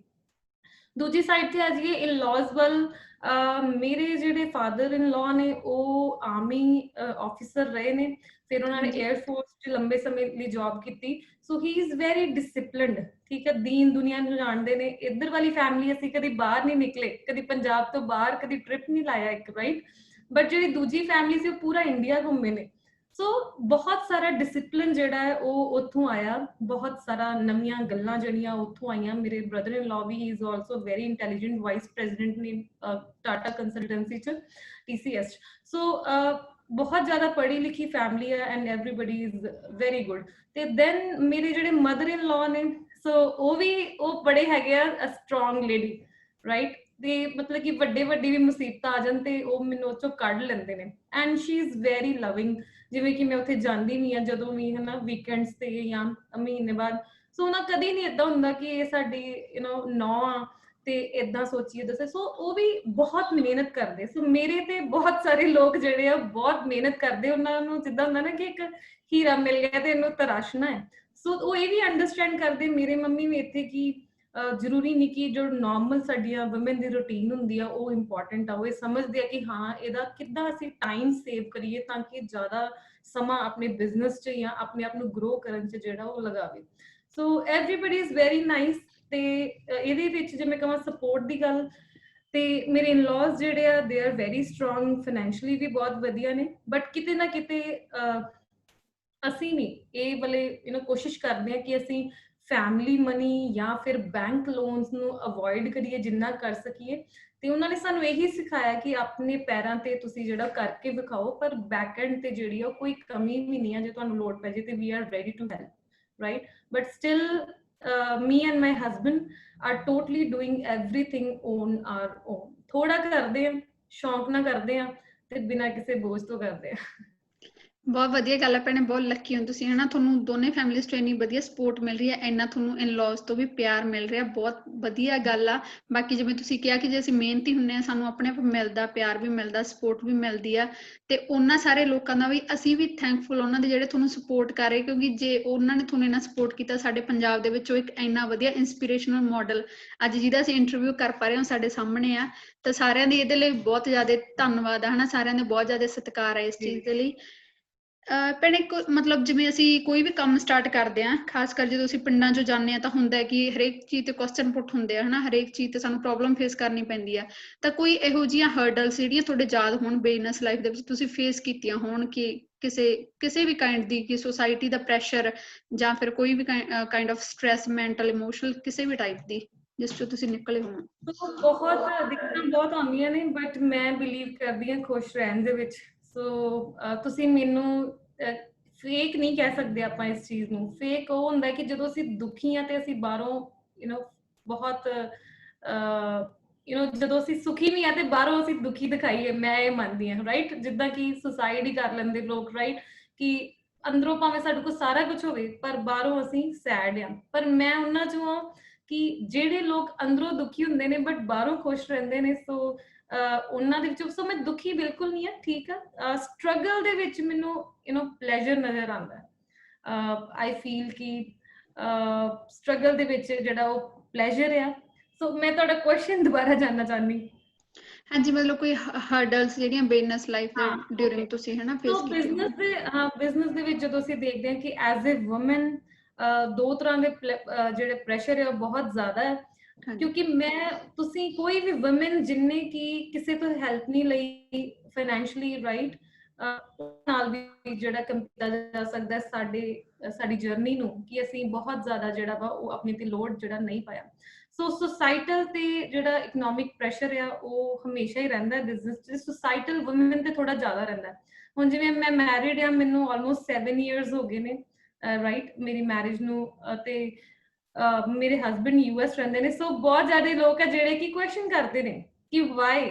ਸ਼ੁਰੂ 'ਚ ਫੈਮਿਲੀ ਨੂੰ ਵੀ ਲੱਗਦਾ ਕਿ ਅੱਛਾ ਇੱਕ ਜਣਾ ਉੱਥੇ ਰਹੇਗਾ ਤੇ ਇੱਕ ਜਣਾ ਇੱਥੇ ਰਹੇਗਾ, ਰਾਈਟ। ਸੋ ਸਾਡਾ ਵੀ ਆਪਣਾ ਇੱਕ ਡ੍ਰੀਮ ਅਚੀਵ ਕਰਨ 'ਚ ਬਹੁਤ ਵੱਡਾ ਸੈਕਰੀਫਾਈਸ ਆ, ਬਟ ਇਹ ਹੈ ਕਿ ਉਹਦੇ ਵਿੱਚ ਸਾਨੂੰ ਪਲੇਜ਼ਰ ਮਿਲਦਾ। ਸੋ ਕਈ ਜਾਣੇ ਕੁਐਸਚਨ ਕਰ ਦਿੰਦੇ ਆ ਕਿ ਤੁਹਾਡਾ ਹਜੇ ਕੋਈ ਚਾਈਲਡ ਨਹੀਂ ਆ, right. So it's our choice, our body, our life, our decisions, right, and everything is planned। ਇਹ ਨਹੀਂ ਕਿ ਸਾਡੀ ਜ਼ਿੰਦਗੀ 'ਚ ਕੁਝ ਪਲਾਨਡ ਨਹੀਂ ਆ ਜਾਂ ਅਸੀਂ ਇੰਨੇ ਸਮਝ ਨਹੀਂ ਰੱਖਦੇ। ਸੋ ਅਸੀਂ ਆਪਣੀ ਲਾਈਫ ਨੂੰ ਡਿਸਿਪਲਿਨ ਕੀਤਾ ਉਹਨੂੰ ਇੱਧਰ। ਸੋ ਬਹੁਤ ਸਾਰੇ ਬੜੇ ਤਰ੍ਹਾਂ ਦੇ ਕੁਐਸਚਨ ਹੁੰਦੇ। ਜਦੋਂ ਤੁਸੀਂ ਆਪਣੇ ਮੰਮੀ ਪਾਪਾ ਕੋਲ ਰਹਿੰਦੇ ਨੇ ਉਦੋਂ ਬੜੇ ਕੁਐਸਚਨ ਹੁੰਦੇ ਨੇ ਕਿ ਪਤਾ ਨਹੀਂ ਇਹਨੂੰ ਕੀ ਦਿੱਕਤ ਹੈ ਕਿ ਜਿਹੜਾ ਟਾਂਗਰੇ ਆ ਕੇ ਰਹਿ ਰਹੀ ਹੈ ਤੇ ਚੰਡੀਗੜ੍ਹ ਨਹੀਂ ਰਹਿ ਰਹੀ, ਰਾਈਟ।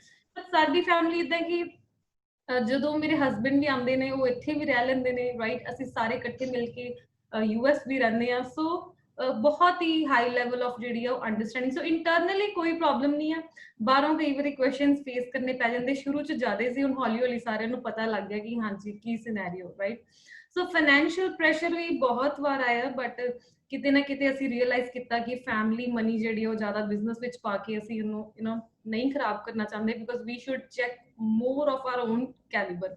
ਸੋ ਇਹ ਸੋਚ ਜਦੋਂ ਅਸੀਂ ਰੱਖੀ ਤੇ ਅਸੀਂ ਹੋਰ ਮਿਹਨਤੀ ਬਣ ਗਏ ਤੇ ਅਸੀਂ ਆਪਣੇ ਬਿਜ਼ਨਸ ਨੂੰ ਜਿਹੜਾ ਵਾ ਉਹ ਖੁਦ ਹੀ ਐਟ ਦੀ ਐਂਡ ਜਿਹੜਾ ਉਹਨੂੰ ਪ੍ਰੋਫਿਟੇਬਲ ਕਰ ਪਾਏ। ਤੇ ਅੱਜ ਮੈਨੂੰ ਬਹੁਤ ਖੁਸ਼ੀ ਹੈ ਕਿ ਸਾਡਾ ਵਿਦਆਊਟ ਐਨੀ ਲੋਨ ਜਿਹੜਾ ਉਹ ਅਸੀਂ ਆਪਣਾ ਇੱਕ ਸਕਸੈਸਫੁਲ ਇੱਕ ਪ੍ਰੋਫਿਟੇਬਲ ਬਿਜ਼ਨਸ ਸੈਟਅਪ ਕਰ ਪਾਏ। ਭਾਵੇਂ ਅਸੀਂ ਉਹਦਾ ਮੰਥਲੀ ਖਰਚਾ ਈਜ਼ੀਲੀ ਕੱਢਦੇ ਹਾਂ, ਭਾਵੇਂ ਬਹੁਤ ਜ਼ਿਆਦਾ ਪੈਸੇ ਜਿਹੜੇ ਨਹੀਂ। ਸੋ ਬਹੁਤ ਸਾਰੇ ਲੋਕ ਵੀ ਤੁਹਾਨੂੰ ਜ਼ਿੰਦਗੀ 'ਚ ਮਿਲਦੇ ਜਾਂਦੇ ਨੇ ਜਦੋਂ ਤੁਸੀਂ ਅੱਛਾ ਕੰਮ ਕਰ ਰਹੇ ਹੋ, ਅੱਛਾ ਬਿਜ਼ਨਸ ਕਰ ਰਹੇ ਹੋ, ਤੇ ਤੁਹਾਨੂੰ ਕਈ ਤਰ੍ਹਾਂ ਦੇ ਇਨਵੈਸਟਰਸ ਵੀ ਮਿਲਣਗੇ, ਤੁਹਾਨੂੰ ਕਈ ਤਰ੍ਹਾਂ ਦਾ ਲਾਲਚ ਵੀ ਦੇਣਗੇ ਲੋਕ, ਤੁਸੀਂ ਕਈ ਵਾਰੀ ਫਸ ਵੀ ਜਾਓਗੇ। ਸੋ ਮੈਂ ਵੀ ਬਹੁਤ ਜ਼ਿਆਦਾ, ਤੁਹਾਨੂੰ ਕਈ ਵਾਰੀ ਨੁਕਸਾਨ ਹੋਏਗਾ, ਲੱਖਾਂ ਲੱਖਾਂ ਦਾ ਨੁਕਸਾਨ ਮੈਂ ਕਰਾਇਆ, ਰਾਈਟ। ਮੈਂ ਜੇ ਖੁਦ ਦੀ ਗੱਲ ਕਰਾਂ ਤੇ ਮੈਂ 50-60 ਲੱਖ ਦਾ ਵੀ ਨੁਕਸਾਨ ਕਰਾਇਆ ਆਪਣੇ ਬਿਜ਼ਨਸ ਦੇ ਵਿੱਚ, ਰਾਈਟ, ਉਸ ਤੋਂ ਵੀ ਜ਼ਿਆਦਾ।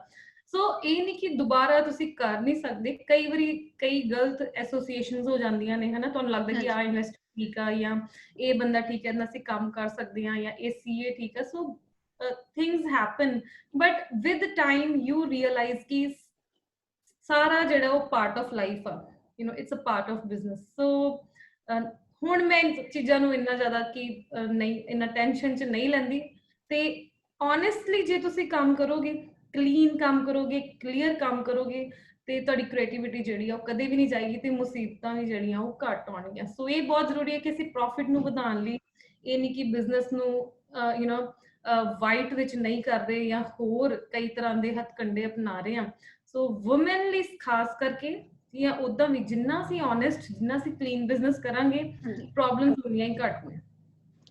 ਠੀਕ ਹੈ ਜੀ, ਮਤਲਬ ਇਹ ਵੀ ਇੱਕ ਇੰਸਪੀਰੇਸ਼ਨ ਨਹੀਂ ਆ ਜੇ ਆਪਾਂ ਦੇਖੀ ਜਾਵੇ, ਤਾਂ ਕਿ ਜਦੋਂ ਵੀ ਅਸੀਂ ਕੁਝ ਵੀ ਸਟਾਰਟ ਕਰਦੇ ਆ, ਚਾਹੇ ਉਹ ਕੋਈ ਜੌਬ ਆ, ਚਾਹੇ ਕੋਈ ਬਿਜ਼ਨਸ ਆ, ਕੋਈ ਵੀ ਆਪਣਾ ਕੰਮ ਆ ਜਿਹਦੇ ਵਿੱਚ ਸਾਨੂੰ ਇੰਟਰਸਟ ਆ, ਹੋ ਸਕਦਾ ਸਾਨੂੰ ਉਹਦੇ ਵਿੱਚ ਘਾਟੇ ਵੀ ਪੈ ਜਾਣ, ਪਰ ਸਾਨੂੰ ਕਦੇ ਵੀ ਹੌਸਲਾ ਡੇਗਣਾ ਨਹੀਂ ਚਾਹੀਦਾ, ਸਾਨੂੰ ਕੰਟੀਨਿਊਸਲੀ ਚੱਲਦੇ ਰਹਿਣਾ ਚਾਹੀਦਾ।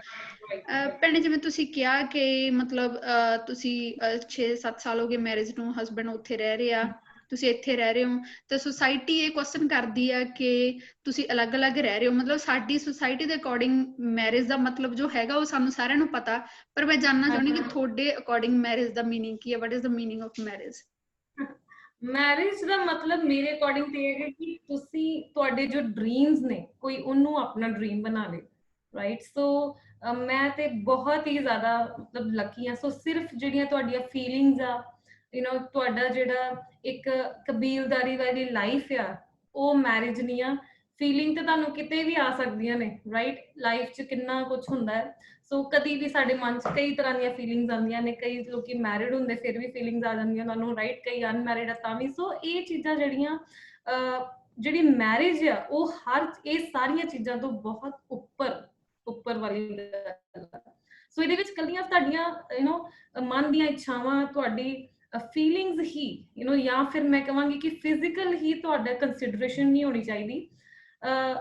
ਸਾਡੇ ਵਿੱਚ, ਜੇ ਮੈਂ ਆਪਣੀ ਗੱਲ ਕਰਾਂ, ਤੇ ਇਟਸ ਮੋਰ ਲਾਈਕ ਕਿ ਅਸੀਂ ਇੱਕ ਦੂਜੇ ਦੇ ਡ੍ਰੀਮ ਨੂੰ ਆਪਣਾ ਡ੍ਰੀਮ ਬਣਾਇਆ, ਅਸੀਂ ਰਿਸਪੈਕਟ ਕਰਦੇ ਹਾਂ। ਸੋ ਮੈਂ ਬਹੁਤ ਰਿਸਪੈਕਟ ਕਰਦੀ ਹਾਂ ਆਪਣੇ ਹਸਬੈਂਡ ਦੇ talent the, that he is very intelligent, ਕਿ ਉਹਨਾਂ ਦੀ ਇੰਨੀ ਲੋੜ ਆ US 'ਚ, ਰਾਈਟ। ਸੋ ਇੰਨੀਆਂ ਅੱਛੀਆਂ ਕੰਪਨੀਜ਼, ਗੂਗਲ ਤੱਕ, ਐਪਲ ਤੱਕ, right, they want to hire him, ਤੇ ਮੈਨੂੰ ਬੜਾ ਪ੍ਰਾਊਡ ਫੀਲ ਹੁੰਦਾ। ਤੇ ਮੈਂ ਵੀ ਸੋਚਦੀ ਹਾਂ ਕਿ ਮੈਂ ਉਹਨਾਂ ਨੂੰ ਕਿਉਂ ਰਿਸਟ੍ਰਿਕਟ ਕਰਦਾ ਕਿ ਉਹ ਪੰਜਾਬ 'ਚ ਜਾਂ ਇੱਥੇ ਆ ਜਾਣ, ਇਟਸ ਹਿਜ਼ ਲਾਈਫ, ਰਾਈਟ। ਸੋ ਮੈਂ ਜਿਵੇਂ ਬੜੀ ਪੈਟਰੀਓਟਿਕ ਆ, ਮੈਨੂੰ ਆਪਣੀ ਮਿੱਟੀ ਨਾਲ, ਪੰਜਾਬ ਨਾਲ ਬਹੁਤ ਜ਼ਿਆਦਾ ਲਗਾਵ ਆ, ਤੇ ਕਿਤੇ ਨਾ ਕਿਤੇ ਆਈ ਥਿੰਕ ਸਾਰੇ ਰੀਅਲਾਈਜ਼ ਕਰਦੇ ਹੀ ਹੋਣਗੇ ਕਿ ਮੈਂ ਇਸ ਨੂੰ ਪ੍ਰੂਵ ਕਰਕੇ ਦਿਖਾਇਆ, ਰਾਈਟ, ਕਿ ਮੈਰਿਜ ਵੀ ਉਹਦੇ ਵਿੱਚ ਜਿਹੜੀ ਆ ਉਹ ਨਹੀਂ ਆ ਸਕੀ।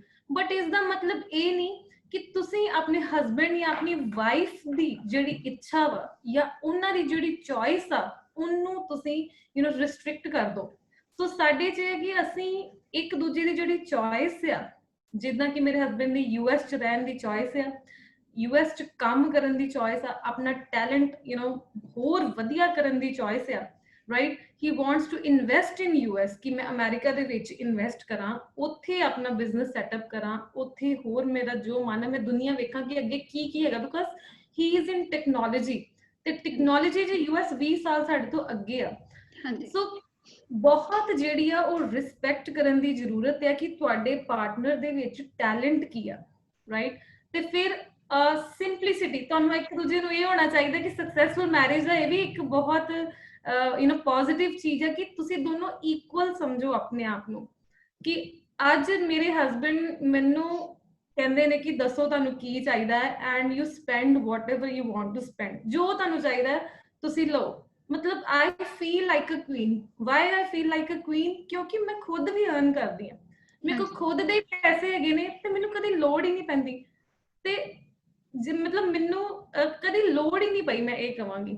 मैं कभी पुछ ही मैं क्या ही नहीं कदी कि ਤੁਸੀਂ ਮੈਨੂੰ ਭੇਜ ਦਿਓ ਪੈਸੇ ਜਾਂ ਮੈਂ ਇਹ ਕਰਨਾ। ਹਾਂ ਬਿਜ਼ਨਸ 'ਚ ਬਹੁਤ ਕੁਝ ਹੁੰਦਾ ਹੈ, but personally I feel very rich ਕਿ ਮੈਂ ਆਪਣੀ ਹਰ ਇੱਛਾ ਖੁਦ ਪੂਰੀ ਕਰ ਸਕਦੀ ਹਾਂ।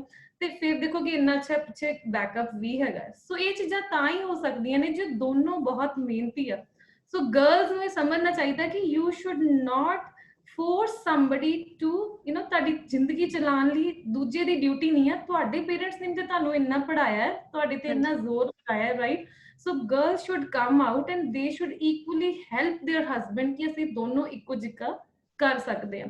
ਸੋ ਮੇਰਾ ਤੇ ਮੈਂ ਤੇ ਮੈਰਿਜ ਨੂੰ ਇਹ ਨਹੀਂ ਸਮਝਦੀ ਹਾਂ ਕਿ ਇੱਕ ਦੂਜੇ ਦੇ ਡ੍ਰੀਮ ਨੂੰ ਤੁਸੀਂ ਆਪਣਾ ਡ੍ਰੀਮ ਬਣਾਉਣਾ।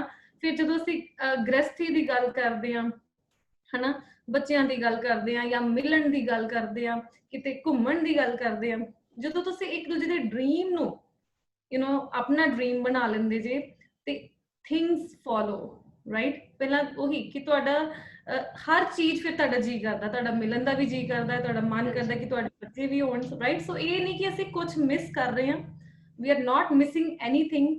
ਸਾਨੂੰ ਇਹ ਹੁੰਦਾ ਕਿ ਜਦੋਂ ਅਸੀਂ ਵੱਖਰੇ ਵੱਖਰੇ ਆ ਤੇ ਬਹੁਤ ਜ਼ਿਆਦਾ ਮਿਹਨਤ ਕਰਨੀ ਆ, ਤੇ ਜਦੋਂ ਅਸੀਂ ਇਕੱਠੇ ਆ ਤੇ ਫਿਰ ਅਸੀਂ ਪੂਰਾ ਇੰਜੋਏ ਕਰਨਾ ਹੈ। ਸੋ ਦੂਰ ਰਹਿਣਾ ਵੀ ਸਾਨੂੰ ਕਿਤੇ ਨਾ ਕਿਤੇ ਬੜਾ ਡਿਸਪਲਿਨਡ ਬਣਾ ਕੇ ਰੱਖ ਰਿਹਾ ਹੈ। ਬਾਕੀ ਠੀਕ ਆ, ਵੀ ਆਰ ਹੈਵਿੰਗ ਇਨਫ ਕਿ ਜਦੋਂ ਸਾਡਾ ਜੀ ਕਰਦਾ ਵੀ ਟਰੈਵਲ ਅ ਲੋਟ। ਸੋ ਮੈਂ ਆਲਰੇਡੀ 3 ਤੋਂ 4 ਵਾਰੀ US ਸਾਲ ਚ ਜਾਂਦੀ ਹੀ ਆ। ਸੋ ਮੇਰੇ ਹਸਬੈਂਡ ਵੀ ਆ ਜਾਂਦੇ। ਸੋ ਵੀ ਮੈਨੇਜ। ਓਕੇ ਭੈਣੇ, ਮਤਲਬ ਹੁੰਦਾ ਅੱਜ ਕੱਲ ਸਭ ਤੋਂ ਵੱਡੀ ਜਿਹੜੀ ਪ੍ਰੋਬਲਮ ਦਿੱਕਤ ਜਿਹੜੀ ਸਾਡੇ ਸੁਸਾਇਟੀ ਚ ਆ ਰਹੀ ਆ ਉਹ ਹੁੰਦੀ ਆ, ਜ਼ਿਆਦਾਤਰ ਕਿਹਾ ਜਾਂਦਾ ਕਿ ਪ੍ਰੋਫੈਸ਼ਨਲ ਲਾਈਫ ਸਾਡੀ ਪਰਸਨਲ ਲਾਈਫ ਨੂੰ ਤੇ ਪਰਸਨਲ ਪ੍ਰੋਫੈਸ਼ਨਲ ਨੂੰ ਕਨਫਲਿਕਟ ਹੁੰਦੇ ਉਹਦੇ ਵਿੱਚ, ਹਨਾ। ਜ਼ਿਆਦਾਤਰ ਲੋਕਾਂ ਦਾ ਮੰਨਣਾ ਇਹ ਹੈ ਕਿ ਜ਼ਿੰਦਗੀ 'ਚ ਜੇ ਕੁਝ ਅਚੀਵ ਕਰਨਾ ਤਾਂ ਉਹ ਸਾਰੇ ਜਿਹੜੇ ਫੈਮਿਲੀ ਦੀਆਂ ਚੀਜ਼ਾਂ, ਉਹਨਾਂ ਦੀਆਂ ਫੀਲਿੰਗਸ ਜਾਂ ਜੋ ਵੀ ਹੈ, ਹਨਾ, ਉਹ ਸਾਰੀਆਂ ਨੂੰ ਪਿੱਛੇ ਛੱਡ ਕੇ ਪ੍ਰੋਫੈਸ਼ਨਲ ਲਾਈਫ 'ਚ ਨਿਕਲੋ। ਕਈ ਇਹ ਹੁੰਦਾ ਕਿ ਉਹ ਪ੍ਰੋਫੈਸ਼ਨਲ ਲਾਈਫ ਨੂੰ ਡਿਸਟਰਬ ਕਰ ਦਿੰਦੇ ਕਿ ਫੈਮਿਲੀ ਨੂੰ ਟਾਈਮ ਦੇਣਾ, ਉਹ ਟਾਈਮ ਨਹੀਂ ਲੱਗਦਾ। ਕਿਵੇਂ ਦਾ ਬੈਲੈਂਸ ਮੇਨਟੇਨ ਤੁਸੀਂ ਕੀਤਾ ਜਾਂ ਸਾਨੂੰ ਕਰਨਾ ਚਾਹੀਦਾ ਕਿ ਅਸੀਂ ਦੋਨਾਂ ਚੀਜ਼ਾਂ ਨੂੰ ਪੈਰਲਲ ਲੈ ਕੇ ਚੱਲ ਸਕੀਏ? So life is all about balancing, right? ਅਸੀਂ ਕਦੇ ਵੀ ਹਰ ਮਿੰਟ 'ਚ ਸਾਨੂੰ ਬੈਲੈਂਸ ਬਣਾਉਣ ਦੀ ਜ਼ਰੂਰਤ ਆ।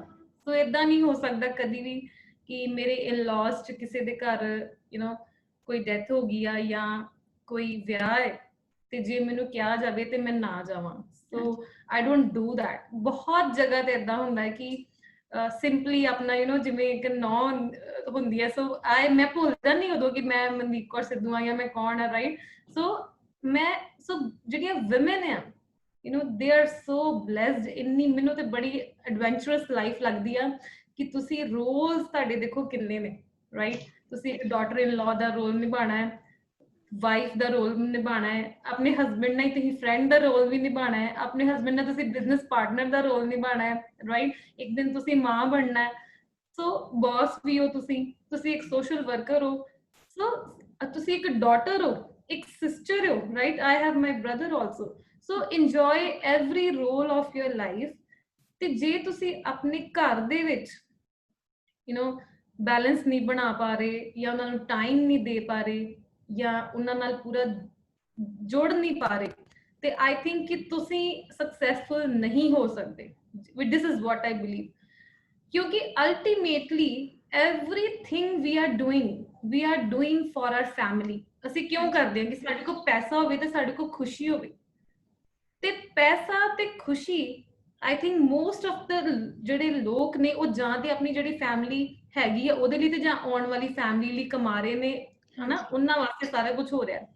ਤੇ ਜੇ ਅਸੀਂ ਕਰੰਟ ਸਮੇਂ 'ਚ ਉਹਨਾਂ ਨੂੰ ਇਗਨੋਰ ਕਰਕੇ, ਉਹਨਾਂ ਨੂੰ ਪਾਸੇ ਕਰਕੇ ਅਸੀਂ ਇਹ ਕਹੀਏ ਕਿ ਅਸੀਂ ਬਹੁਤ ਮਿਹਨਤ ਕਰ ਰਹੇ ਹਾਂ ਤੇ ਉਹ ਬਿਲਕੁਲ ਜਿਹੜਾ ਉਹ ਰੋਂਗ ਹੈਗਾ।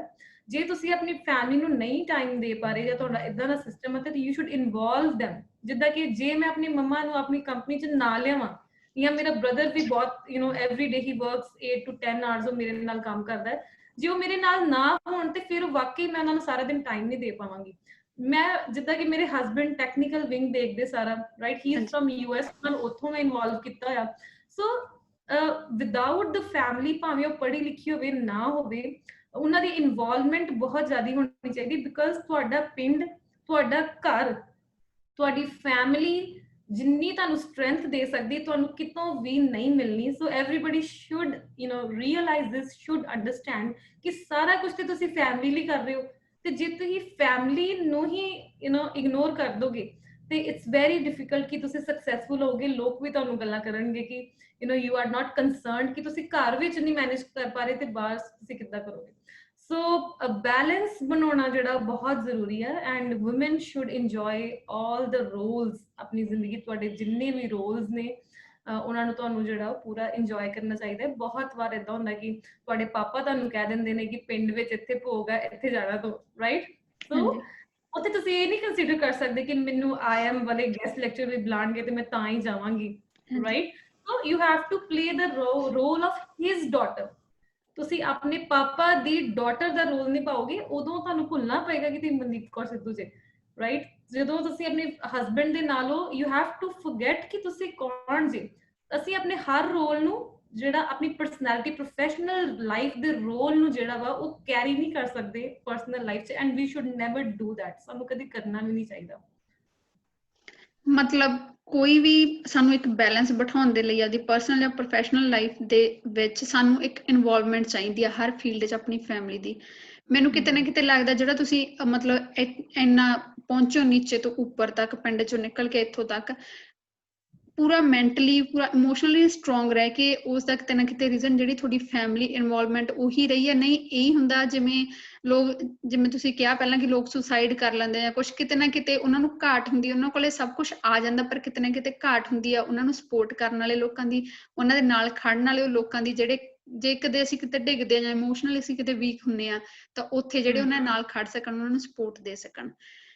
ਤਾਂ ਇਹ ਤੋਂ ਬਾਅਦ ਭੈਣੇ ਮੇਰਾ ਕੁਐਸਚਨ ਤੁਹਾਨੂੰ ਇੱਕ ਇਹ ਆ ਕਿ ਜੇ ਇੱਕ ਕੁੜੀ ਦੀ ਮੈਰਿਜ ਹੁੰਦੀ ਆ ਤਾਂ ਕੀ ਐਕਸਪੈਕਟ ਕਰਦੀ ਆ ਉਹ ਆਪਦੀ ਇਨ-ਲॉज ਫੈਮਿਲੀ ਤੋਂ, ਕਿਸ ਤਰ੍ਹਾਂ ਦੀ ਸਪੋਰਟ, ਤੇ ਇੱਕ ਕੁੜੀ ਦੀ ਕੀ ਰਿਸਪੌਂਸਿਬਿਲਿਟੀ ਹੁੰਦੀ ਆ ਆਪਣੀ ਇਨ-ਲॉज ਫੈਮਿਲੀ ਦੇ ਪ੍ਰਤੀ, ਤਾਂ ਕਿ ਇਹ ਜਿਹੜਾ ਬੈਲੈਂਸ ਤੁਸੀਂ ਕਹਿ ਰਹੇ ਹੋ ਇਨਵੋਲਵਮੈਂਟ ਵਾਲਾ, ਇਹ ਆਪਾਂ ਸਾਰਾ ਬਣਾ ਕੇ ਰੱਖ ਸਕੀਏ।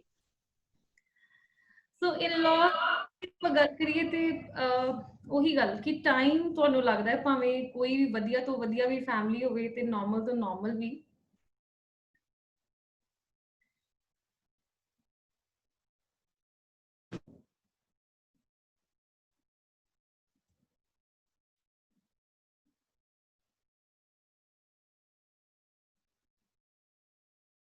ਹਾਂਜੀ ਹਾਂਜੀ ਓਕੇ। ਸੋ ਇਨ-ਲॉज ਦੀ ਜੇ ਆਪਾਂ ਗੱਲ ਕਰੀਏ ਤੇ ਟਾਈਮ ਸਾਰਿਆਂ ਨੂੰ ਲੱਗਦਾ ਹੈ ਐਡਜਸਟ ਹੋਣ 'ਚ। ਸੋ ਕਈ ਵਾਰੀ ਬਹੁਤ ਫ੍ਰਿਕਸ਼ਨ ਆ ਜਾਂਦੀ ਹੈ, ਰਾਈਟ? ਸ਼ੁਰੂ ਦੇ ਵਿੱਚ ਬਹੁਤ ਸਾਰੀਆਂ ਗਰਲਸ ਜਿਹੜੀਆਂ ਉਹ ਇਹ ਚੀਜ਼ਾਂ ਨੂੰ ਫੇਸ ਕਰਦੀਆਂ ਨੇ, ਬਟ ਸਟਿਲ ਉਹੀ ਗੱਲ ਕਿ ਆਪਣੀ ਲਾਈਫ ਨੂੰ ਐਡਵੈਂਚਰਸ ਮੰਨੋ, ਸੋਚੋ ਕਿ ਹੁਣ ਕੁਝ ਨਵਾਂ ਸਟਾਰਟ ਹੋਣ ਵਾਲਾ ਹੈ ਲਾਈਫ ਦੇ ਵਿੱਚ, ਤੇ ਸਾਨੂੰ ਇਹ ਮੰਨਣਾ ਪਏਗਾ ਕਿ ਉਹ ਸਾਨੂੰ ਨਹੀਂ ਜਾਣਦੇ ਹੁੰਦੇ ਚੰਗੀ ਤਰ੍ਹਾਂ, ਰਾਈਟ? ਉਹੀ ਮੈਂ ਤੁਹਾਨੂੰ ਸ਼ੁਰੂ 'ਚ ਐਗਜ਼ਾਮਪਲ ਦਿੱਤੀ ਸੀ ਕਿ ਮੇਰੇ ਪੇਰੈਂਟਸ ਨੂੰ ਪਤਾ ਹੈ ਕਿ ਸਾਡਾ ਬੱਚਾ ਜ਼ੀਰੋ ਤੋਂ ਹੀਰੋ ਹੋ ਸਕਦਾ ਹੈ, ਬਿਕੋਜ਼ ਇਹ ਪੜ੍ਹਾਈ 'ਚ ਪਹਿਲਾਂ ਨਾਰਮਲ ਸੀ, ਬਾਅਦ 'ਚੋਂ ਇਹ ਫਸਟ ਆਇਆ, ਠੀਕ ਆ? ਜਾਂ ਇੱਥੇ ਇਹਨੂੰ ਐਕਸੀਡੈਂਟ ਹੋ ਗਿਆ ਸੀ, ਫਿਰ ਕਿੰਨਾ ਸਟਰੋਂਗਲੀ ਬਾਹਰ ਆਇਆ। ਸੋ ਸਾਡੇ ਇਨ-ਲॉज ਨੂੰ ਸਾਡਾ ਜਿਹੜਾ ਬਚਪਨ ਆ, ਸਾਡੀ ਜਿਹੜੀਆਂ ਬਚਪਨ ਦੀਆਂ ਸਟਰੋਂਗ ਕੜੀਆਂ ਉਹਦੇ ਬਾਰੇ ਨਹੀਂ ਪਤਾ ਹੁੰਦਾ। ਸੋ ਹੌਲੀ ਹੌਲੀ ਵੀ ਨੀਡ ਟੂ ਐਡਜਸਟ। ਤੇ ਗਰਲਸ ਨੂੰ ਭਾਵੇਂ ਉਹਨਾਂ ਦਾ ਖੁਦ ਦਾ ਘਰ ਹੋਵੇ, ਭਾਵੇਂ ਇਨ-ਲॉज ਦਾ, ਉਹਨਾਂ ਨੂੰ ਥੋੜਾ ਟਾਈਮ ਵੀ ਲੱਗਦਾ ਹੈ ਤੇ ਉਹਨਾਂ ਨੂੰ ਆਪਣੇ ਆਪ ਨੂੰ ਪ੍ਰੂਵ ਵੀ ਕਰਨਾ ਪੈਂਦਾ ਹੈ, ਐਂਡ ਦੇ ਸ਼ੁੱਡ ਡੂ ਦੈਟ ਗ੍ਰੇਸਫੁਲੀ। ਤੁਸੀਂ ਲਓ, ਹੁਣ ਮੈਂ ਛੋਟੀ ਜਿਹੀ ਐਗਜ਼ਾਮਪਲ ਦੇ ਦਿੰਦੀ, ਮੈਂ ਬਹੁਤ ਸਾਰੀਆਂ ਗਰਲਸ ਨੂੰ ਇਹ ਗੱਲ ਦੱਸਦੀ, ਮੇਰੀਆਂ ਜਿਹੜੀਆਂ ਮੈਰਿਜ ਹੋਈ ਮੇਰੀਆਂ ਫਰੈਂਡਸ ਦੀ ਜਾਂ ਮੇਰੇ ਸਟਾਫ 'ਚੋਂ ਵੀ ਜਦੋਂ ਇਹ ਗੱਲ ਹੁੰਦੀ, ਮੈਂ ਸਾਰਿਆਂ ਨਾਲ ਇਹ ਗੱਲ ਸ਼ੇਅਰ ਕਰਦੀ ਹਾਂ ਕਿ ਸਪੋਜ਼ ਤੁਹਾਡਾ ਨਵਾਂ ਵਿਆਹ ਹੋਇਆ ਹੈ, ਰਾਈਟ? ਤੇ ਤੁਸੀਂ ਜਿਹੜੇ ਤੁਹਾਨੂੰ ਸਪੋਜ਼ ਸੂਟ ਮਿਲੇ ਨੇ ਉੱਥੇ ਜਾ ਕੇ, ਤੇ it can very much happen ਕਿ ਤੁਹਾਨੂੰ ਨਹੀਂ ਪਸੰਦ ਆ ਰਹੇ, ਠੀਕ ਆ? ਬਟ ਦੇਖੋ ਕਿ ਤੁਸੀਂ ਇੰਨੇ ਅੱਛੇ ਬਣੋ, ਇੰਨੇ ਨਾਈਸ ਬਣੋ ਕਿ ਤੁਸੀਂ ਉਹਨਾਂ ਦੀ ਰਿਸਪੈਕਟ ਕਰਕੇ ਇੱਕ ਦਿਨ ਤੇ ਉਹਨੂੰ ਪਾ ਸਕਦੇ ਜੇ ਨਾ, right? So this is how I think ਕਿ ਜ਼ਰੂਰੀ ਨਹੀਂ ਕਿ ਤੁਸੀਂ ਆਪਣੀ ਹੀ ਸੋਚਣੀ ਆ, ਦੂਜੇ ਨੂੰ ਵੀ ਅਸੀਂ ਯੈਸ ਕਹਿ ਸਕਦੇ ਹਾਂ, ਭਾਵੇਂ ਸਾਨੂੰ ਪਸੰਦ ਆ ਭਾਵੇਂ ਨਹੀਂ ਪਸੰਦ। ਸੋ ਅਸੀਂ, ਸਾਡੇ ਮੰਮਾ ਨਾਲ ਸਾਡੀ ਕਿੰਨੀ ਲੜਾਈ ਹੋ ਜਾਂਦੀ ਹੈ, ਐਕਸਟ੍ਰੀਮ ਲੜਾਈਆਂ ਹੋ ਜਾਂਦੀਆਂ, ਰਾਈਟ? ਮੰਮਾ ਨਾਲ, ਪਾਪਾ ਨਾਲ, ਬ੍ਰਦਰ ਨਾਲ, ਉੱਥੇ ਸਾਡੀ ਛੋਟੀ ਜਿਹੀ ਲੜਾਈ ਹੋ ਜਾਂਦੀ ਤੇ ਅਸੀਂ ਇਹਨੂੰ ਇੰਨਾ ਵੱਡਾ ਬਣਾ ਲੈਂਦੇ। ਸੋ ਸਾਨੂੰ ਕਿਤੇ ਨਾ ਕਿਤੇ ਮੈਚਿਓਰ ਹੋਣ ਦੀ ਜ਼ਰੂਰਤ ਆ। ਬਹੁਤ ਸਾਰੀਆਂ ਗਰਲਸ ਨੂੰ ਵੀ ਕਈ ਆਪਣੀ ਮਰਜ਼ੀ ਨਾਲ ਹੀ ਕਰਾ ਕੇ ਬਾਅਦ 'ਚ ਉੱਥੇ ਹੀ ਨਹੀਂ ਖੁਸ਼ ਹੁੰਦੇ, ਰਾਈਟ? ਸੋ ਪੇਰੈਂਟਸ ਦੀ ਇੱਕ ਏਜ ਹੁੰਦੀ ਹੈ, ਇੱਕ ਜਨਰੇਸ਼ਨ ਗੈਪ ਆ ਜਾਂਦਾ ਹੈ। ਸੋ you should learn to gracefully ignore things, right? So ਆਪਣੀ ਜ਼ਿੰਦਗੀ 'ਚ ਜੋ ਤੁਹਾਨੂੰ ਨਹੀਂ ਪਸੰਦ ਤੁਸੀਂ ਇਗਨੋਰ ਕਰੋ, ਬਟ ਜੋ ਤੁਹਾਨੂੰ ਪਸੰਦ ਆ ਉਹਨੂੰ ਤੇ ਐਪਰੀਸ਼ੀਏਟ ਕਰੋ, ਰਾਈਟ? ਹਾਂ, ਜੇ ਸਾਡਾ ਦਿਮਾਗ ਹੀ ਨੈਗੇਟਿਵ ਹੋ ਜਾਏਗਾ ਤੇ ਹਰ ਗੱਲ ਜਿਹੜੀ ਆ ਉਹ ਨੈਗੇਟਿਵ ਲੱਗੇਗੀ। ਸੋ ਗਰਲਸ 'ਚ ਇੰਨੀ ਇੰਨਾ ਉਹ ਸਵੀਟ ਹੁੰਦੀਆਂ ਨੇ, ਇੰਨੀਆਂ ਨਾਈਸ ਹੁੰਦੀਆਂ ਨੇ ਕਿ ਉਹ ਹਰ ਇੱਕ ਨੂੰ ਏਦਾਂ ਦਾ ਬਣਾ ਸਕਦੀਆਂ ਕਿ ਉਹ ਉਹਨੂੰ ਪਿਆਰ ਕਰੇ, ਰਾਈਟ? ਉਹ ਉਹਦੀ ਰਿਸਪੈਕਟ ਕਰੇ। ਸੋ ਵਿਦ ਟਾਈਮ ਤੁਸੀਂ ਇਨ-ਲॉज ਦੇ ਵਿੱਚ ਵੀ, ਜਾਂ ਤੁਸੀਂ ਕਿਤੇ ਜੌਬ ਵੀ ਕਰਦੇ ਹੋ, you can achieve these things, ਪਰ ਤੁਹਾਡਾ ਪੋਜ਼ਿਟਿਵ ਰਹਿਣਾ ਉਹ ਬਹੁਤ ਜ਼ਰੂਰੀ ਹੈ। ਮਤਲਬ ਇੱਕ ਪੋਜ਼ਿਟਿਵਿਟੀ ਦੀ ਲੋੜ ਆ ਸਾਨੂੰ, ਪੋਜ਼ਿਟਿਵ ਸਾਡੇ ਵਿੱਚ ਇੱਕ ਪੋਜ਼ਿਟਿਵ એનર્ਜੀ ਦੀ ਲੋੜ ਆ। ਤੇ ਮੈਨੂੰ ਲੱਗਦਾ ਕੁੜੀਆਂ ਨੂੰ ਵੀ ਕਿਤੇ ਨਾ ਕਿਤੇ ਇਹ ਐਕਸਪੈਕਟੇਸ਼ਨਸ ਹੁੰਦੀਆਂ ਨੇ ਕਿ ਸਾਨੂੰ ਇਨ-ਲॉज ਤੋਂ ਰਿਸਪੈਕਟ ਮਿਲੇ, ਤੇ ਉਹ ਅਚੀਵ ਅਸੀਂ ਕਰ ਸਕਦੇ ਆਪਣੀ ਇੱਕ ਪੋਜ਼ਿਟਿਵ ਐਟੀਟਿਊਡ ਦੇ ਨਾਲ, ਜੇ ਅਸੀਂ ਉੱਥੇ ਜਾ ਕੇ ਦਿਖਾਉਣੇ ਹਾਂ, ਆ। ਇਗਨੋਰ ਕਰਨਾ ਵੀ ਬੜਾ ਜ਼ਰੂਰੀ, ਜਿੱਦਾਂ ਅਸੀਂ ਗੱਲ ਕੀਤੀ ਆ, ਖੁਦ ਤੁਸੀਂ ਕਮਾ ਰਹੇ ਹੋ, ਇਹ ਵੀ ਬਹੁਤ ਜ਼ਰੂਰੀ ਆ। ਜਦੋਂ ਤੁਸੀਂ ਹਾਂਜੀ ਖੁਦ ਇੰਨੇ ਪੜ੍ਹੇ ਲਿਖੇ ਹੋ ਤੇ ਇਨ-ਲॉज ਕੋ ਜਾ ਕੇ ਤੁਸੀਂ ਜੌਬ ਛੱਡ ਦਿੰਦੇ ਹੋ, ਰਾਈਟ? ਹਾਂਜੀ ਸੋ ਦਿਸ ਇਜ਼ ਨਾਟ ਰਾਈਟ। ਸੋ ਇਹ ਚੀਜ਼ਾਂ ਜਿਹੜੀਆਂ ਉਹ ਸਹੀ ਨਹੀਂ ਆ। ਤੁਹਾਨੂੰ ਕਿਤੇ ਨਾ ਕਿਤੇ, ਚਾਹੇ ਤੁਹਾਡੇ ਇਨ-ਲॉज ਤੁਹਾਨੂੰ ਕਹਿ ਰਹੇ ਨੇ ਕਿ ਨਹੀਂ ਅਸੀਂ ਜੌਬ ਨਹੀਂ ਕਰਾਣੀ, ਬਹੁਤ ਸਾਰੇ ਲੋਕ ਹੁੰਦੇ ਨੇ, ਉਹਨਾਂ ਨੂੰ ਵੀ ਆਪਣੀ ਸੋਚ ਬਦਲਣ ਦੀ ਜ਼ਰੂਰਤ ਆ। ਸੋ ਗਰਲਸ ਜਿਹੜੀਆਂ ਵਾ ਉਹ ਦੇ ਸ਼ੁੱਡ ਡੂ ਜੌਬ, ਦੇ ਸ਼ੁੱਡ ਆਪਣੇ ਕਾਰੋਬਾਰ ਕਰਨ, ਤੇ ਜਿਹੜੇ ਇਨ-ਲॉज ਨਹੀਂ ਕਰਾਉਣਾ ਚਾਹੁੰਦੇ ਉਹਨਾਂ ਨੂੰ ਜੌਬ, ਉਹ ਐਟਲੀਸਟ ਉਹਨਾਂ ਨੂੰ ਆਪਣੇ ਕਾਰੋਬਾਰ 'ਚ ਤੇ ਇਨਵੋਲਵ ਕਰਨ। ਸੋ ਹਾਂਜੀ ਕੱਲਾ ਖਾਣਾ ਬਣਾਉਣ ਤੱਕ ਇੱਕ ਔਰਤ ਨੂੰ ਸੀਮਿਤ ਕਰ ਦੇਣਾ, ਮੈਨੂੰ ਲੱਗਦਾ ਹੈ ਕਿ ਉਹਦੇ ਨਾਲ ਬਹੁਤ ਹੀ ਜ਼ਿਆਦਾ ਨਾਇਨਸਾਫੀ ਹੈ। ਹਾਲਾਂਕਿ ਜਦੋਂ ਤੱਕ ਉਹਨੂੰ ਕੁਕਿੰਗ ਦਾ ਸ਼ੌਂਕ ਨਾ ਹੋਵੇ ਤੇ ਉਹਦਾ ਇੱਕ ਆਪਣਾ ਰੈਸਟੋਰੈਂਟ ਨਾ ਹੋਵੇ, ਰਾਈਟ, ਜਾਂ ਉਹਦੇ ਹਾਂਜੀ ਰਿਲੇਟਿਡ ਕੋਈ ਬਿਜ਼ਨਸ ਨਾ ਹੋਵੇ। ਸੋ ਹਾਂਜੀ ਮੇਰੇ ਹਸਬੈਂਡ ਆ, ਮੇਰੇ ਪਾਪਾ ਨੇ, ਮੇਰੇ ਹਸਬੈਂਡ ਤੇ ਮੇਰੇ ਪਾਪਾ ਬਹੁਤ ਸਿਮਿਲਰ ਨੇ, ਉਹਨਾਂ ਦੀਆਂ ਆਦਤਾਂ, ਉਹਨਾਂ ਨੂੰ ਮੈਨੂੰ ਡੀਲ ਕਰਨ ਦਾ ਤਰੀਕਾ। ਸੋ ਕਦੀ ਉਹਨਾਂ ਨੇ ਪ੍ਰੈਫਰੈਂਸ ਨਹੀਂ ਦਿੱਤੀ, ਮਤਲਬ ਟਰੂਲੀ, ਕਿ ਮੈਂ ਇੰਨੀ ਹੈਰਾਨ ਹੁੰਦੀ ਹਾਂ ਕਿ ਦੇ ਨੈਵਰ ਪ੍ਰੈਫਰਡ ਕਿ ਬਹੁਤ ਹੀ ਖਾਸ ਤਰ੍ਹਾਂ ਦਾ ਕੁਝ ਖਾਣਾ ਬਣਿਆ ਹੋਵੇ, ਜਾਂ ਕੱਪੜੇ ਬੜੇ ਪ੍ਰੈਸ ਹੋਣ, ਜਾਂ ਇਹ ਹੋਵੇ, ਰਾਈਟ?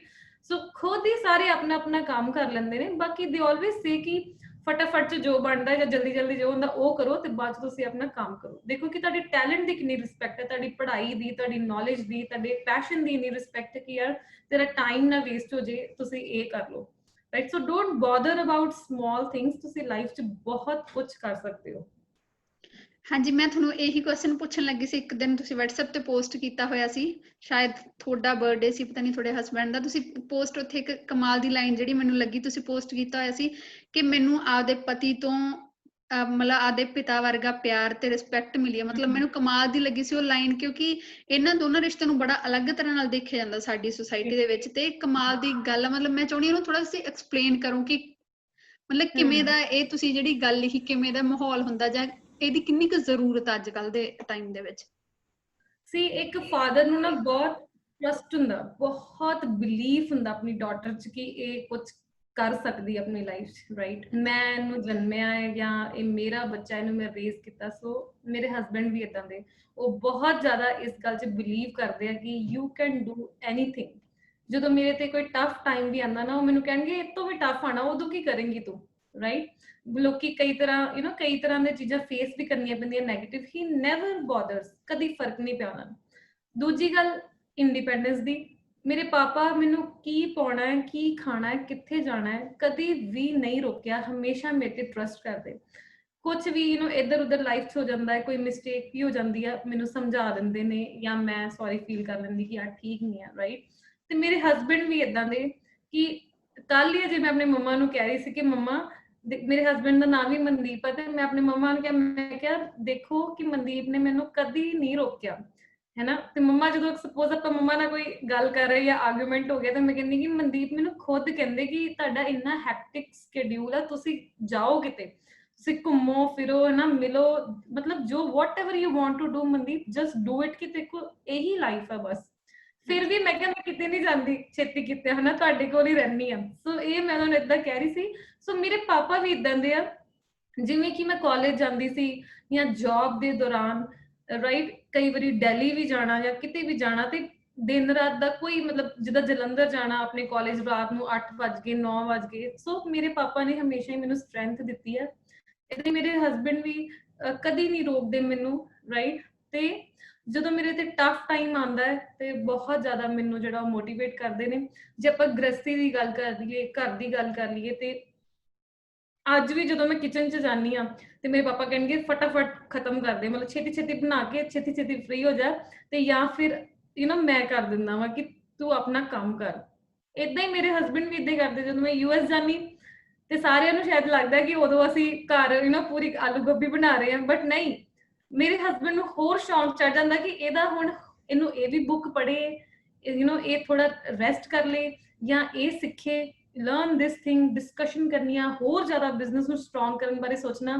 ਤੇ ਲਿਟਰਲੀ ਅਸੀਂ ਜਦੋਂ ਮੈਂ US ਜਾਂਦੀ ਹਾਂ, ਅਸੀਂ ਹਮੇਸ਼ਾ ਹੀ ਬਾਹਰ ਹੀ ਖਾਂਦੇ, ਰਾਈਟ। ਅਸੀਂ ਸਗੋਂ ਹੀ ਨਹੀਂ ਬਣਾਉਂਦੇ ਕਿ ਸਾਡਾ ਜਿਹੜਾ ਉਹ ਟਾਈਮ ਆ, ਜਿਹੜਾ 1 ਘੰਟਾ 2 ਘੰਟਾ ਉਹ ਵੀ ਸੇਵ ਹੋ ਜੇ।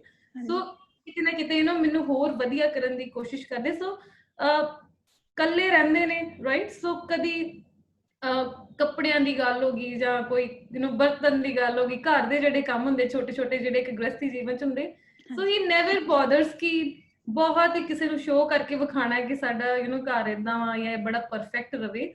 ਸੋ ਮੈਂ ਬਹੁਤ ਬਹੁਤ ਇੰਪ੍ਰੈਸਡ ਹਾਂ ਤੇ ਮੈਂ ਕਹਿੰਦੀ ਕਿ ਹਰ ਹਸਬੈਂਡ ਨੂੰ ਏਦਾਂ ਦਾ ਹੀ ਹੋਣਾ ਚਾਹੀਦਾ ਹੈ ਕਿ I am very very thankful to him. ਤੁਸੀਂ ਮੰਨੋਗੇ ਨਹੀਂ ਕਿ ਮੈਂ ਰੋਜ਼ ਇਹੀ ਲਿਖਦੀ ਹਾਂ ਕਿ ਮੈਂ ਇੰਨੀ ਬੇਸਿਕ ਜ਼ਿੰਦਗੀ ਆਪਣੀ ਲਾਈਫ 'ਚ ਗੁਜ਼ਾਰੀ ਆ, ਠੀਕ ਹੈ, ਕਿ ਇੰਨਾ ਆਮ ਜ਼ਿੰਦਗੀ ਗੁਜ਼ਾਰੀ ਆ, ਤੇ ਅੱਜ ਮੈਂ ਉਸ ਸਟੇਜ ਤੇ ਆ ਕਿ ਜੇ ਮੈਂ ਚਾਹਾਂ ਕਿ ਅੱਜ 100 ਸੂਟ ਲੈਵਾਂ ਤੇ ਮੈਂ ਲੈ ਕੇ ਆ ਸਕਦੀ ਹਾਂ, ਪਰ ਅੱਜ ਮੇਰਾ ਮਨ ਨਹੀਂ ਕਰਦਾ। ਮੈਂ ਆਪਣੇ ਆਪ ਨੂੰ ਹੋਰ ਸਿੰਪਲ ਕਰ ਲਿਆ ਕਿ ਮਤਲਬ ਆਈ ਰਿਸਪੈਕਟ ਹਿਮ ਸੋ ਮਚ ਕਿ ਮੈਨੂੰ ਲਾਈਫ ਦੇ ਵਿੱਚ ਇੰਨਾ ਕੁਝ ਮਿਲਿਆ। ਸੋ ਮੈਂ ਬਹੁਤ ਹੀ ਸੈਟਿਸਫਾਈਡ ਹੈਗੀ ਹਾਂ ਹਰ ਐਂਗਲ ਤੋਂ ਹੀ ਕਿ ਰੱਬ ਨੇ ਮੈਨੂੰ ਕਿਸੇ ਚੀਜ਼ ਦੀ ਜਿਹੜੀ ਆ ਉਹ ਕਮੀ ਨਹੀਂ ਦਿੱਤੀ। ਪਰ ਸਾਨੂੰ ਵੀ ਸਮਝਦਾਰ ਬਣਨਾ ਹੈ। ਹੁਣ ਬਹੁਤ ਸਾਰੀਆਂ ਗਰਲਸ ਇੰਪ੍ਰੈਸ ਹੋ ਰਹੀਆਂ ਹੋਣਗੀਆਂ, ਉਹਨੂੰ ਲੱਗੇ ਕਿ ਬਾਕੀ ਮੈਨ ਦੀ ਲਾਈਫ ਬੜੀ ਵਧੀਆ, ਰਾਈਟ। ਬਟ ਸਾਨੂੰ ਵੀ ਸਮਝਦਾਰ ਬਣਨਾ ਹੋਏਗਾ, ਸਾਨੂੰ ਵੀ ਪੈਸੇ ਦੀ ਵੈਲਿਊ ਪਤਾ ਹੋਣੀ ਚਾਹੀਦੀ ਹੈ। ਇਹ ਨਹੀਂ ਕਿ ਜੇ ਤੁਹਾਡੇ ਹਸਬੈਂਡ ਅਫੋਰਡ ਕਰ ਸਕਦੇ ਆ ਤੇ ਅਸੀਂ ਆਪਣੀਆਂ ਜਿਹੜੀਆਂ ਇੱਛਾਵਾਂ ਵਧਾ ਲਈਏ।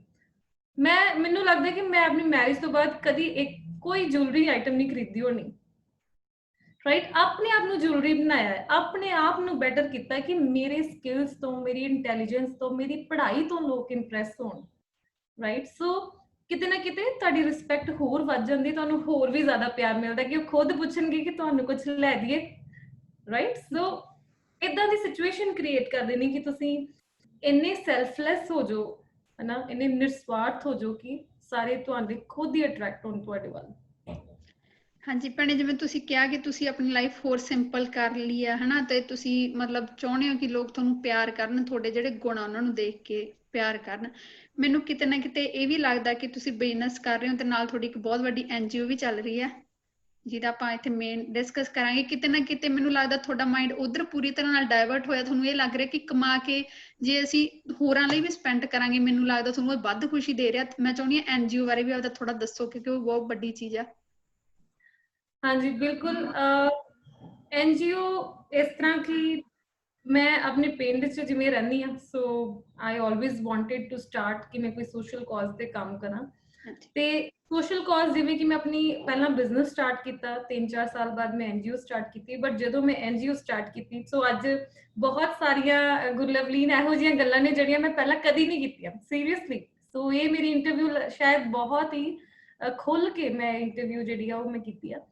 ਸੋ ਜੇ ਅਸੀਂ NGO ਦੀ ਗੱਲ ਕਰੀਏ ਤੇ ਜਦੋਂ ਮੈਂ NGO ਸ਼ੁਰੂਆਤੀ ਤੌਰ ਤੇ 1-1.5 ਸਾਲ ਜਦੋਂ ਮੈਂ NGO 'ਚ ਕੰਮ ਕੀਤਾ ਤੇ ਮੈਂ ਛੇਤੀ ਇਹ ਗੱਲ ਰੀਅਲਾਈਜ਼ ਕਰ ਲਈ ਕਿ I should not depend upon donors, ਕਿ ਮੈਂ ਡੋਨਰਸ ਤੇ ਹੀ ਡਿਪੈਂਡ ਨਾ ਹੋ ਜਾਏ ਕਿ ਮੈਨੂੰ ਮੰਗਣੇ ਪੈਣ ਪੈਸੇ। ਸੋ ਬਹੁਤ ਸਾਰੇ ਡੋਨਰਸ ਨੇ ਜਿਹੜੇ ਕਿ ਬਹੁਤ ਨਾਈਸ ਨੇ, ਮੇਰੇ ਨਾਲ ਜੁੜੇ ਹੋਏ ਨੇ, ਮੈਨੂੰ ਬਹੁਤ ਜ਼ਿਆਦਾ ਸਪੋਰਟ ਕਰਦੇ ਨੇ, ਰਾਈਟ। ਤੇ ਮੈਂ ਉਹਨਾਂ ਦੀ ਬਹੁਤ ਰਿਸਪੈਕਟ ਵੀ ਕਰਦੀ ਹਾਂ। ਪਰ ਕਿਤੇ ਨਾ ਕਿਤੇ ਮੈਂ ਖੁਦ ਦਾ ਵੀ ਫਰਜ਼ ਛੇਤੀ ਰੀਅਲਾਈਜ਼ ਕਰ ਲਿਆ ਕਿ ਮੈਨੂੰ ਖੁਦ ਵੀ NGO ਨੂੰ ਬਹੁਤ ਸਪੋਰਟ ਕਰਨਾ। ਸੋ ਬਿਜ਼ਨਸ 'ਚ ਜੇ ਮੈਂ ਕਹਾਂਗੀ ਕਮਾਲ ਦਾ ਕੰਮ ਕਰਨ ਦਾ ਇੱਕ ਮੇਜਰ ਜਿਹੜਾ ਉਹ ਟ੍ਰਿਗਰ ਆ ਮੇਰੇ ਅੰਦਰ, ਉਹ ਮੇਰੀ NGO ਹੀ ਆ। ਅੱਜ ਮੈਂ NGO ਦਾ ਪੂਰਾ ਜਿਹੜਾ ਆਪਰੇਸ਼ਨਲ ਖਰਚਾ ਹੈ ਸਾਡਾ ਪੂਰਾ ਖੁਦ ਸਪੋਰਟ ਕਰਦੀ ਹਾਂ। ਕਦੀ ਮੈਨੂੰ ਕੋਈ ਡੋਨਰ ਕਹਿ ਦੇ ਕਿ ਮੈਂ ਇਹਨਾਂ ਨੂੰ ਰੈਂਟ ਕਿਹਾ ਹੈ ਜਾਂ ਮੈਂ ਇਹਨਾਂ ਨੂੰ ਕੋਈ ਵੀ ਸਾਡੀ ਸੈਲਰੀਜ਼ ਆ ਜਾਂ ਕੋਈ ਵੀ ਚੀਜ਼ਾਂ ਵਾ, ਸਾਡੀ ਗ੍ਰਾਫਿਕਸ ਟੀਮ ਆ, ਕੁਛ ਵੀ ਜੇ ਮੈਂ ਕਦੀ ਕਿਸੇ ਨੂੰ ਕਿਹਾ ਹੋਵੇ ਕਿ ਇਸ ਐਂਗਲ 'ਚ ਤੁਸੀਂ ਸਪੋਰਟ ਕਰੋ, ਰਾਈਟ।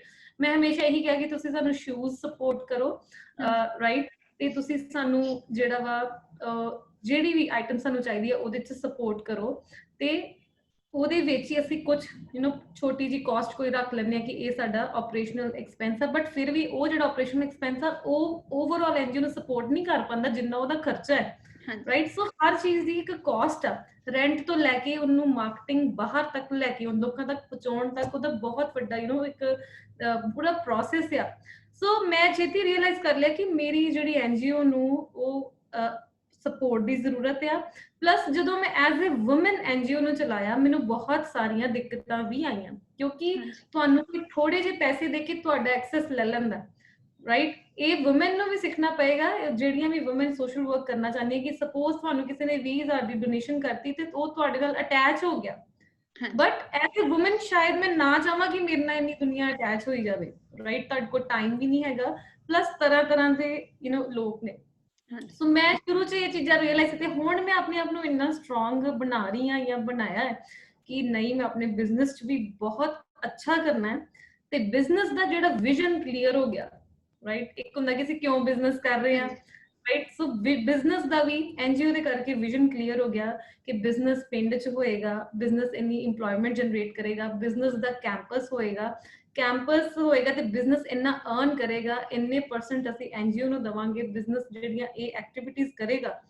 ਸੋ ਉਸ ਮੋਡ 'ਚ ਨੂੰ ਮੈਂ ਲੈ ਕੇ ਆ ਰਹੀ। ਫਿਰ ਤੁਹਾਡੇ ਡੋਨਰਸ ਤੁਹਾਡੀ ਰਿਸਪੈਕਟ ਬਹੁਤ ਕਰਦੇ ਫਿਰ, ਰਾਈਟ। ਹੁਣ ਜਿਹੜੇ ਅੱਜ ਲੋਕ ਮੇਰੇ ਨਾਲ ਜੁੜੇ ਨੇ, ਉਹਨਾਂ ਨੂੰ ਪਤਾ ਹੈ ਕਿ ਜਿਹਨੂੰ ਅਸੀਂ ਸਪੋਰਟ ਕਰ ਰਹੇ, ਖੁਦ ਕਾਰੋਬਾਰੀ ਆ, ਉਹ ਖੁਦ ਅਰਨ ਕਰ ਰਹੀ ਆ, ਉਹ ਖੁਦ ਸਪੈਂਡ ਕਰਨ ਲਈ ਰੈਡੀ ਆ, ਰਾਈਟ। ਸੋ ਕਿਤੇ ਨਾ ਕਿਤੇ ਯੂਥ ਨੂੰ ਵੀ ਇਸ ਡਾਇਰੈਕਸ਼ਨ 'ਚ ਆਉਣਾ ਚਾਹੀਦਾ ਕਿ ਪਹਿਲਾਂ ਨਾਮ ਅਸੀਂ ਜਪਣਾ ਬੜਾ ਜ਼ਰੂਰੀ, ਕਿ ਅਸੀਂ ਰੱਬ 'ਚ ਬਿਲੀਵ ਕਰੀਏ ਕਿ ਅਸੀਂ ਕਰ ਸਕਦੇ ਹਾਂ, ਹਾਂਜੀ ਰਾਈਟ। ਕਿਰਤ ਕਰਨਾ ਬਹੁਤ ਜ਼ਰੂਰੀ ਹੈ ਕਿ ਸਾਡੇ ਕੋਲ ਜੌਬ ਹੋਵੇ, ਸਾਡਾ ਕਾਰੋਬਾਰ ਹੋਵੇ, ਉਹਦੇ 'ਚੋਂ ਇੰਨਾ ਵਧੀਆ ਹੋਵੇ ਕਿ ਉਹ 'ਚੋਂ ਦਸਵੰਧ ਕੱਢ ਸਕੀਏ, ਤੇ ਫਿਰ ਵੰਡ ਛਕੋ ਕਿ ਸਾਰਿਆਂ 'ਚ ਉਹਨੂੰ ਡਿਸਟ੍ਰੀਬਿਊਟ ਕਰਨਾ, ਸਾਰਿਆਂ ਦੀ ਹੈਲਪ ਕਰਨੀ। ਸੋ ਮੇਰਾ ਬਹੁਤ ਰਿਗਾਰਡ ਆ ਆਪਣੇ ਸਾਰੇ ਸਪੋਰਟਰਸ ਦੀ, ਜਿਹੜੇ NGO 'ਚ ਵੀ ਮੈਨੂੰ ਸਪੋਰਟ ਕਰਦੇ, ਕਿ ਉਹ ਵੀ ਆਪਣੇ ਬਿਜ਼ਨਸ ਕਰਦੇ ਨੇ, ਆਪਣੀਆਂ ਜੌਬਸ ਕਰਦੇ ਨੇ, ਤੇ ਉਹ ਮੈਨੂੰ ਸਪੋਰਟ ਕਰਦੇ ਨੇ। ਸੋ ਮੈਂ ਕਦੀ ਵੀ ਨਹੀਂ NGO ਨੂੰ ਉਸ ਮੋਡ 'ਚ ਲੈ ਕੇ ਆਉਣਾ ਚਾਹੁੰਦੀ ਕਿ ਜਿਹਦੇ ਵਿੱਚ ਅਸੀਂ ਵੀਕ ਹੋ ਜਾਈਏ ਤੇ ਸਾਨੂੰ ਮੰਗਣੇ ਪੈਣ, ਬਹੁਤ ਇੱਕ ਅਗਰੈਸਿਵਲੀ ਕੈਂਪੇਨ ਕਰਨਾ ਪਵੇ ਕਿ ਸਾਨੂੰ ਡੋਨੇਟ ਕਰੋ। So we are working on those lines. ਕਿਤੇ ਨਾ ਕਿਤੇ ਜਿਹੜਾ NGO ਆ, ਉਹਨੂੰ ਵੀ ਇਸ ਮੋਡ 'ਚ ਲੈ ਕੇ ਆਉਣਾ ਚਾਹੁੰਦੀ ਕਿ ਉਹਦੀਆਂ ਪੱਕੀ ਅਰਨਿੰਗ ਦੇ ਉਹਦੇ ਤਰੀਕੇ ਹੋਣ। ਸੋ ਜੇ ਐਕਟੀਵਿਟੀਜ਼ ਦੀ ਗੱਲ ਕਰੀਏ ਤੇ NGO ਅਸੀਂ 50,000 ਸ਼ੂ ਟੂ ਗਿਵ ਮਿਸ਼ਨ ਤੇ ਕੰਮ ਕਰ ਰਹੇ ਹਾਂ, ਜਿਹਦੇ ਵਿੱਚ ਅਸੀਂ ਸ਼ੂਜ਼ ਦਿੰਦੇ ਹਾਂ ਬੱਚਿਆਂ ਨੂੰ, ਤੇ ਸਲਮ ਏਰੀਆਜ਼ ਤੇ ਪੰਜਾਬ ਦੇ ਜਿਹੜੇ ਵੱਖ-ਵੱਖ ਐਲੀਮੈਂਟਰੀ ਸਕੂਲਸ ਆ, ਉਹਨਾਂ 'ਚ ਅਸੀਂ ਇਹ ਕੈਂਪਿੰਗ ਕਰਦੇ ਹਾਂ। ਪਿਛਲੇ ਆਲਮੋਸਟ 4 ਇਅਰਸ ਦੇ ਵਿੱਚ ਅਸੀਂ ਜਿਹੜੇ ਆ 400 ਕੈਂਪੇਨ ਅਲੱਗ-ਅਲੱਗ ਪਿੰਡਾਂ 'ਚ ਪੰਜਾਬ 'ਚ ਕੀਤੇ ਨੇ। ਤੇ ਉਹਦੇ ਨਾਲ ਮੇਰਾ ਇੱਕ ਈਵਨਿੰਗ ਸਕੂਲ ਚੱਲ ਰਿਹਾ ਲਾਸਟ 4 ਇਅਰਸ ਤੋਂ, ਜਿਸ ਵਿੱਚ ਸ਼ਾਮੀ ਬਿਲਕੁਲ ਫ੍ਰੀ ਬੱਚੇ ਪੜ੍ਹਦੇ ਨੇ। ਸੋ ਇਹਦੇ ਨਾਲ ਛੋਟੇ-ਛੋਟੇ ਕਈ ਕੈਂਪੇਨ, ਸਟੇਸ਼ਨਰੀ ਹੋ ਗਿਆ, ਮਾਸਕ ਹੋ ਗਿਆ, ਮੈਡੀਕਲ ਹੋ ਗਿਆ, ਕਿਸੇ ਦਾ ਘਰ ਬਣਾਤਾ। ਸੋ ਬਾਕੀ ਸਾਰੇ ਕੰਮ ਜਿਹੜੇ ਉਹ 10% ਚੱਲਦੇ ਰਹਿੰਦੇ ਨੇ ਹਰ ਤਰ੍ਹਾਂ ਦੇ, ਪਰ ਜਿਹੜਾ ਮਿਸ਼ਨ ਸਕੂਲ ਸਾਡਾ ਹੈਗਾ ਈਵਨਿੰਗ ਸਕੂਲ, ਤੇ ਜਿਹੜਾ ਸਾਡਾ ਸ਼ੂ ਗਿਵਿੰਗ ਮਿਸ਼ਨ ਆ, ਉਹਦੇ ਤੇ ਅਸੀਂ ਜ਼ਿਆਦਾ ਕੰਮ ਕਰ ਰਹੇ ਹਾਂ। ਹਾਂਜੀ ਭੈਣੇ, ਬਹੁਤ ਵਧੀਆ ਉਪਰਾਲਾ। ਬਾਕੀ ਅਸੀਂ ਤੁਹਾਨੂੰ ਦੱਸ ਦਿੰਦੇ ਹਾਂ, ਸਮਾਈਲਸ ਕੇਅਰ ਦੇ ਨਾਮ ਤੇ ਜਿਹੜੀ ਭੈਣ ਦੀ NGO ਚੱਲਦੀ ਆ, ਡੋਨੇਟ ਕਰਦੇ ਨੇ ਸ਼ੂ ਵਗੈਰਾ, ਤੇ ਬਹੁਤ ਵਧੀਆ ਇੱਕ ਕੰਮ ਕਰ ਰਹੇ ਨੇ। ਹੁਣ ਵੀ ਦੇਖਿਆ ਸੀ ਮੈਂ ਤੁਹਾਨੂੰ, ਜਦੋਂ ਆ ਲੋਕਡਾਊਨ ਹੋਇਆ ਤੁਸੀਂ ਮਾਸਕ ਵਗੈਰਾ ਦੇਣ ਜਾ ਰਹੇ ਸੀ, ਮਤਲਬ ਇਹ ਵੀ ਬਹੁਤ ਵੱਡੀ ਗੱਲ ਆ, ਹਨਾ, ਕਿ ਨਹੀਂ ਜੇ ਅਸੀਂ ਆਪਦੇ ਬਿਜ਼ਨਸ ਕਰਦੇ ਹਾਂ, ਲੋਕ ਆਪਣੇ ਘਰਾਂ 'ਚ ਬੈਠੇ ਨੇ, ਪਰ ਤੁਸੀਂ ਫਿਰ ਵੀ ਅਪਰੋਚ ਕੀਤੀ ਕਿ ਉਹ ਕੰਡੀਸ਼ਨ 'ਚ ਇੱਕ ਰਿਸਕ ਲੈ ਕੇ ਤੁਸੀਂ ਉਹਨਾਂ ਲੋਕਾਂ ਤੱਕ ਅਪਰੋਚ ਕੀਤੀ। ਉਹਦੇ ਲਈ ਵੀ ਤੁਹਾਡਾ ਬਹੁਤ ਜ਼ਿਆਦਾ ਮਤਲਬ ਧੰਨਵਾਦ ਵੀ ਹੈ, ਹਨਾ। ਤੁਸੀਂ ਇੱਕ ਇੰਸਪੀਰੇਸ਼ਨ ਬਣ ਰਹੇ ਹੋ ਹਰੇਕ ਫੀਲਡ 'ਚ ਲੋਕਾਂ ਲਈ। ਸਾਡੇ ਵਰਗੇ ਲੋਕ ਤੁਹਾਨੂੰ ਫੋਲੋ ਕਰ ਸਕਦੇ ਆ, ਅੱਗੇ ਜਾ ਸਕਦੇ ਆ। ਹੁਣ ਭੈਣੇ, ਮੇਰਾ ਸਭ ਤੋਂ ਵੱਡਾ ਜਿਹੜਾ ਕੁਐਸਚਨ ਹੈਗਾ, ਸਾਡਾ ਅੱਜ ਪੰਜਾਬ ਦਾ ਜਿਹੜਾ ਇੱਕ ਟ੍ਰੈਂਡ ਹੈਗਾ, ਉਹਦੇ ਵਿੱਚ ਇਹ ਬੜੀ ਪ੍ਰੋਬਲਮ ਹੈ। ਜੇ ਮਤਲਬ ਸਾਡੇ ਇੱਕ ਦਿਮਾਗ 'ਚ ਬਿਠਾਤੀ ਗਈ ਗੱਲ ਆ ਕਿ ਸਾਡਾ ਅੱਜ ਮੈਨੂੰ ਲੱਗਦਾ ਅੱਜ ਦੇ ਟਾਈਮ 'ਚ ਜ਼ਿਆਦਾ ਤੋਂ ਜ਼ਿਆਦਾ ਜਿਹੜਾ ਪੰਜਾਬ, ਉਹ ਸਿਰਫ +2 ਰਹਿ ਗਿਆ। ਉਹਨੇ ਦਿਮਾਗ 'ਚ ਇੱਕ ਟ੍ਰੈਂਡ ਫਿੱਟ ਕਰਤਾ ਕਿ +2 ਕਰੋ, ਬਾਹਰ ਜਾਓ। ਪੰਜਾਬ 'ਚ ਤਾਂ ਕੁਛ ਹੈ ਹੀ ਨਹੀਂ, ਮਤਲਬ ਪੱਤਾ ਸਾਫ਼ ਹੀ ਆ ਕਿ ਪੰਜਾਬ 'ਚ ਤਾਂ ਬੰਦਾ ਨਾ ਕੋਈ ਜੌਬ ਕਰ ਸਕਦਾ, ਨਾ ਕੋਈ ਬਿਜ਼ਨਸ, ਕੁਛ ਨਹੀਂ ਹੈਗਾ, ਬਸ ਬਾਹਰ ਜਾਓ। ਤੁਹਾਡਾ ਕੀ ਵਿਚਾਰ ਹੈ ਇਸ ਤੇ? ਮੈਂ ਤੁਹਾਨੂੰ ਮੇਰੀ ਆਪਣੀ ਐਗਜ਼ਾਮਪਲ ਕਿ ਇੰਨੀ ਬੇਸਿਕ ਘਰ ਤੋਂ ਸ਼ੁਰੂ ਕਰਕੇ, ਠੀਕ ਹੈ, ਤੇ ਇੰਨਾ ਬੇਸਿਕ ਪਿੰਡ ਤੋਂ ਮੇਰੇ ਪੇਰੈਂਟਸ ਇੰਨੇ ਹਰ ਚੀਜ਼ ਮੇਰੀ ਜ਼ਿੰਦਗੀ 'ਚ ਇੱਕ ਬੇਸਿਕ ਹੀ ਰਹੀ ਆ, ਰਾਈਟ। ਸੋ ਮੈਂ ਆਪਣਾ ਪੂਰਾ ਕ੍ਰੈਡਿਟ ਆਪਣੀ ਐਜੂਕੇਸ਼ਨ ਨੂੰ, ਜਾਂ ਤੁਹਾਡੇ 'ਚ ਕੋਈ ਵੀ ਸਕਿੱਲ ਆ, ਸਪੋਜ਼ ਤੁਸੀਂ ਰਾਈਟਰ ਜੇ, ਸਿੰਗਰ ਜੇ, ਜਾਂ ਕੋਈ ਵੀ ਸਕਿੱਲ ਆ, ਰਾਈਟ। ਸੋ ਐਜੂਕੇਸ਼ਨ ਦਾ ਮਤਲਬ ਇਹ ਕਿ ਤੁਹਾਡੀ ਜਿਹੜੀ ਵੀ ਫੀਲਡ 'ਚ ਮੁਹਾਰਤ ਆ। ਸੋ ਮੈਨੂੰ ਲੱਗਦਾ ਕਿ ਤੁਹਾਡੀ ਮਿਹਨਤ ਤੇ ਤੁਹਾਡੀ ਐਜੂਕੇਸ਼ਨ, ਜਾਂ ਤੁਹਾਡੀ ਮਿਹਨਤ ਤੇ ਤੁਹਾਡਾ ਸਕਿੱਲ ਆ, ਇਨਫ ਆ। ਤੇ ਮੈਂ ਖੁਦ ਮੰਨਦੀ ਕਿ ਜਿਹੜੇ ਪੰਜਾਬ 'ਚ ਨਹੀਂ ਕੁਝ ਕਰ ਸਕਦੇ ਸੋ ਬਾਹਰ ਆਈ ਡੋਂਟ ਨੋ ਕਿ what they can do। ਸੋ ਪੰਜਾਬ 'ਚ ਵੀ ਬਹੁਤ ਕੁਝ ਹੋ ਸਕਦਾ ਹੈ ਬਿਕੋਜ਼ ਪੰਜਾਬ ਕੋਲ ਰਿਸੋਰਸਿਸ ਬਹੁਤ ਜ਼ਿਆਦਾ ਨੇ। ਹਾਂਜੀ ਠੀਕ ਹੈ, ਸਾਡਾ ਜਿਹੜਾ ਯੂਥ ਆ ਉਹ ਕੁਇਕ ਮਨੀ ਚਾਹੁੰਦਾ ਹੈ। ਜੇ ਮੈਂ ਕੁਇਕ ਮਨੀ ਚਾਹੁੰਦੀ ਹੁੰਦੀ ਤੇ ਮੇਰੇ ਹਸਬੰਡ ਆਲਰੇਡੀ ਇੰਨੀ ਵਧੀਆ ਜੌਬ ਕਰ ਰਹੇ ਨੇ ਮਤਲਬ ਕਿ ਇੰਨੇ ਲੱਖਾਂ ਦੇ ਵਿੱਚ ਹਰ ਮਹੀਨੇ ਕਮਾ ਰਹੇ ਨੇ ਕਿ ਅਸੀਂ 3-4-5 ਲੱਖ ਤੇ ਮਹੀਨੇ 'ਚ ਸੇਵ ਕਰ ਸਕਦੇ, ਰਾਈਟ। ਮੈਂ ਖੁਦ ਵੀ ਉੱਥੇ ਜੌਬ ਕਰਦੀ ਹੁੰਦੀ ਤੇ ਸ਼ਾਇਦ ਜਿੰਨਾ ਮੇਰਾ ਬਿਜ਼ਨਸ ਅੱਜ ਪ੍ਰੋਫਿਟ ਕਰ ਰਿਹਾ ਹਰ ਮਹੀਨੇ ਦਾ, ਉਹ ਤੋਂ ਜ਼ਿਆਦਾ ਹੀ ਸਾਡਾ ਮਹੀਨੇ ਦਾ ਉੱਥੇ ਪ੍ਰੋਫਿਟ ਹੋ ਰਿਹਾ ਹੁੰਦਾ ਤੇ ਉਹ ਮਨੀ ਸਾਡੇ ਕੋਲ ਵੈਸੇ ਪਈ ਰਹਿੰਦੀ, ਅਸੀਂ ਕਦੇ ਖਰਚਦੇ ਹੀ ਨਾ। ਹਾਂਜੀ ਠੀਕ ਹੈ, ਤਾਂ ਅੱਜ ਜੇ ਮੈਂ ਯੂਐਸ ਹੁੰਦੀ ਤੇ ਮੇਰੇ ਕੋਲ ਜਿਹੜਾ ਵਾ ਜਿੰਨੇ ਪੈਸੇ ਮੈਂ ਅੱਜ ਸੇਵ ਕਰ ਪਾਣੀ ਉਸ ਤੋਂ ਮੈਂ ਜ਼ਿਆਦਾ ਸੇਵ ਕਰ ਪਾਉਣੇ ਸੀ। ਠੀਕ ਹੈ, ਇਹ ਮੇਰੇ ਹਸਬੈਂਡ ਦਾ ਵੀ ਮੰਨਣਾ ਹੈ। ਸੋ ਕਈ ਵਾਰੀ ਮੇਰੇ ਮਨ 'ਚ ਤਾਂ ਨਹੀਂ ਆਉਂਦਾ, ਜਿੱਦਾਂ ਕਿ ਮੇਰੀ ਫੈਮਿਲੀ ਦੇ ਮਨ 'ਚ ਵੀ ਕੁਐਸਚਨ ਆਉਂਦਾ ਕਿ ਵਾਈ ਅਸੀਂ ਫਿਰ ਕਰਦੇ ਕਿਉਂ ਪਏ ਹਾਂ ਕਿ ਜਦੋਂ ਸਾਡਾ ਪ੍ਰੋਫਿਟ ਵੀ ਉੱਥੇ ਜ਼ਿਆਦਾ ਹੈ।